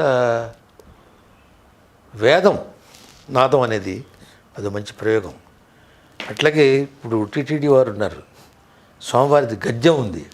అవును, ఆ గద్యంలో 72 మేళకర్త రాగాలు చెప్తారు. శ్రీనివాస గద్యం. అలాగే శ్రీరామ గద్యం నేను వాయించాను, ప్రదర్శించాను లైవ్. అవి మృదంగంలో ఈ ఇన్స్ట్రుమెంట్స్ చేయాలి. అది టీటీడీ వాళ్ళు అనుకుంటే చేయొచ్చు, అది ఏం చిన్న కార్యక్రమం చిన్నదే కానీ ఆలోచన పెద్దది, కష్టం కూడా, సంకల్పం. అలాంటి చిన్నవి పెద్ద కోరికలు ఏం కాదు. ఇంకోటి చెప్తా, హయ్యెస్ట్ పెయిడ్ మృదంగిస్ట్ నేనంటే మా అమ్మవారు సరస్వతి అమ్మవారు, అంటే ఈక్వల్ టు మెయిన్ ఆర్టిస్ట్ తీసుకున్నాను. చాలా ఏళ్ళ నుంచి మీరు అలాగే వాళ్ళు సమాంతరంగా ఉన్నారు కదా, దానివల్ల చాలా కోల్పోయాను, అవకాశాలు దెబ్బతిన్నాయి, కానీ నిలబడ్డాం. ఇది ఒకటి చాలా చరిత్ర, ఇది అందరికీ తెలుసు. మన వలన వాళ్ళకు కూడా పెరిగింది స్థాయి. ఇతర వాళ్ళు ఉంటారు కదా, అవునవును, ఇంపార్టెన్స్ పెరిగింది, వాళ్ళ యొక్క ఫీజులు పెరిగాయి, డిమాండ్ పెరిగింది.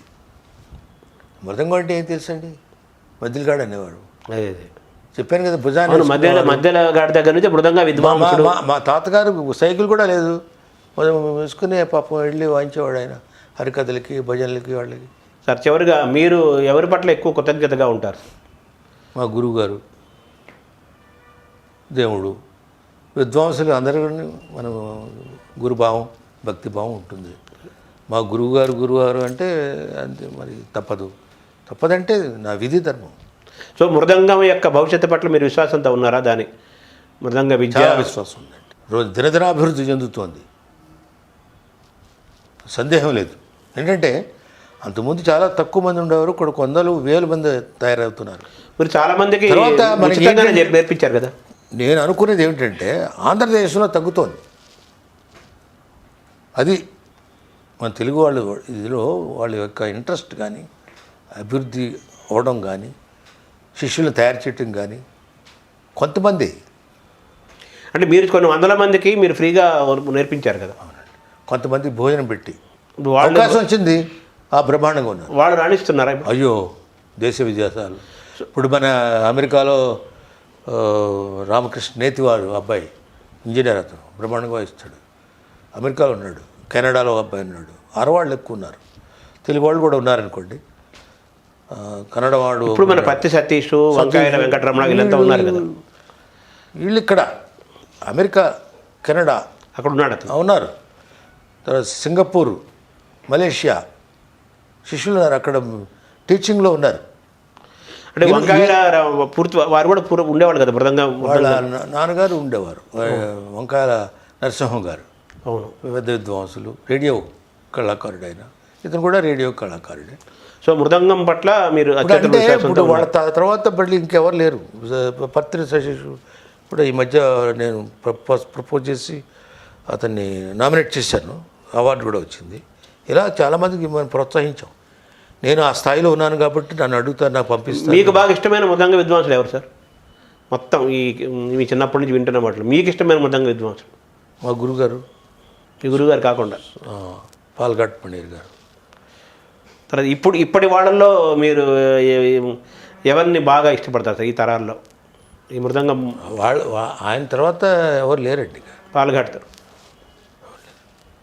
అల్టిమేట్ ఆ స్థాయికి ఎవరు కూడా రాలేదు. ఏంటి ఆయన ప్రత్యేకత ఏంటి సార్? ఆ రోజుల్లో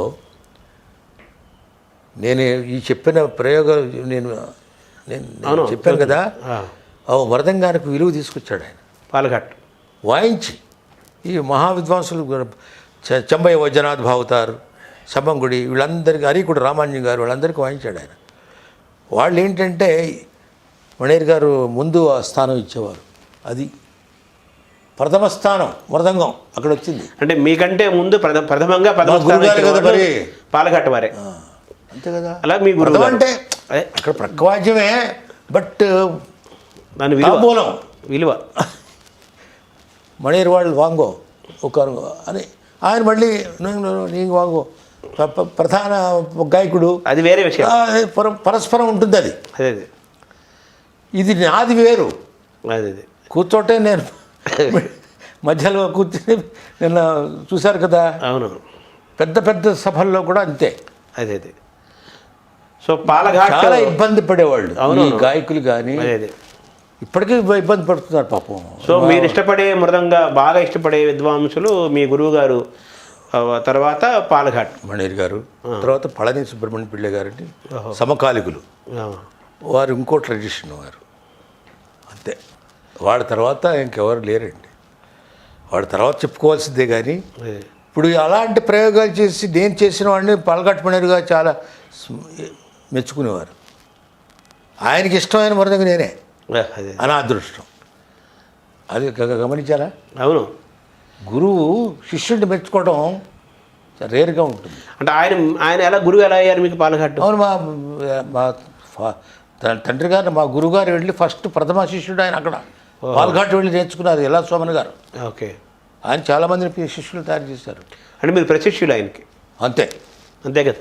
చాలా ఇష్టపడేవారు నన్ను. అదే నా చిన్నప్పటి నుంచి ఆయన ఆశీర్వదించారు, వీడు పైకి వస్తాడని. అది ఆయన ఇష్టపడినప్పుడు నాకు నేషనల్ అవార్డు వచ్చింది. తర్వాత నేను రూపకల్పన చేసిన నవమృదంగానికి నేషనల్ అవార్డు వచ్చింది. శివతాండకి ఇంటర్నేషనల్ అవార్డు, నేషనల్ అవార్డు వచ్చినాయి. అప్పుడు నన్ను అడిగారు ఏం చేసావు అని.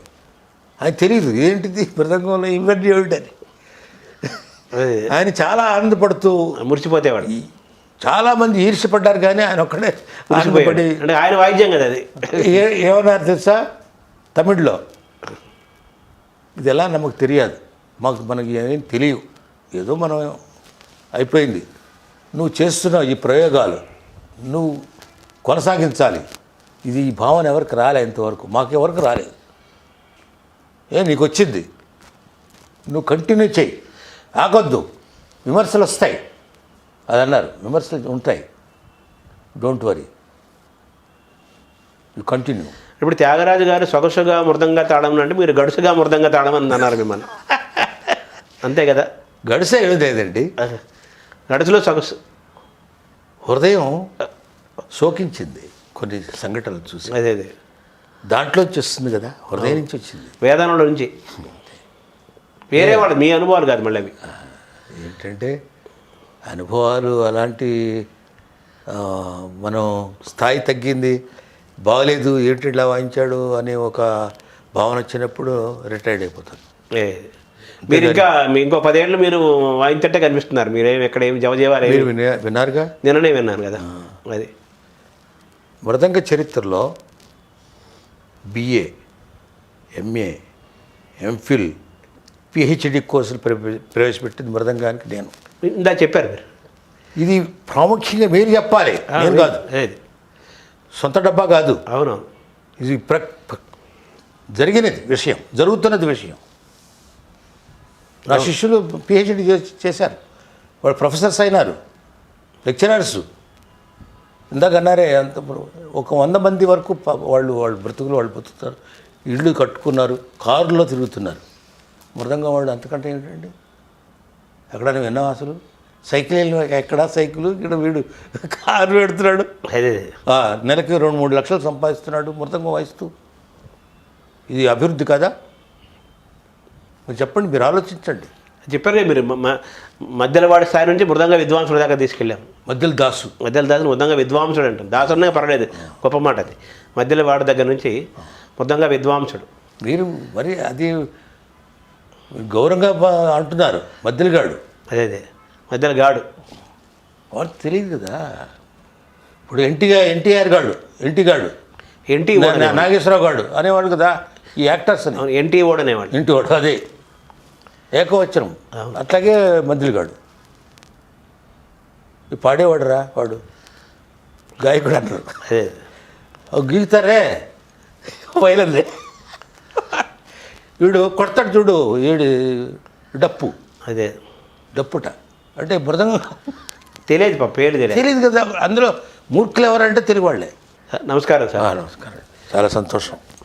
అది ఎల్లా వెంకటేశ్వరరావు గారు సుదీర్ఘమైన తన ప్రయాణాన్ని, తన ప్రస్థానాన్ని, మృదంగ సరస్వతితో తనకున్న అనుబంధాన్ని, మృదంగ సరస్వతి తనని ఆశీర్వదించిన విధానాన్ని, తన గురువులను, తన సమకాలీకులను అందరినీ, అలాగే మృదంగం యొక్క ప్రాముఖ్యతను, మృదంగం యొక్క చరిత్రను కూడా మనకు తెలియజేశారు ఎల్లా వెంకటేశ్వరరావు గారు. మృదంగం ద్వారా భారతదేశానికి, ఆంధ్రప్రదేశ్కి, తెలుగువారికి ఎల్లలు లేని ఖ్యాతిని తీసుకొచ్చారు. అటువంటి ఎల్ల వెంకటేశ్వరరావు గారితో మాట్లాడటం గొప్ప విషయంగా భావిస్తూ మరో వారం మరో గొప్ప వ్యక్తితో మనం టాక్ షో చేద్దాము. నమస్కారం.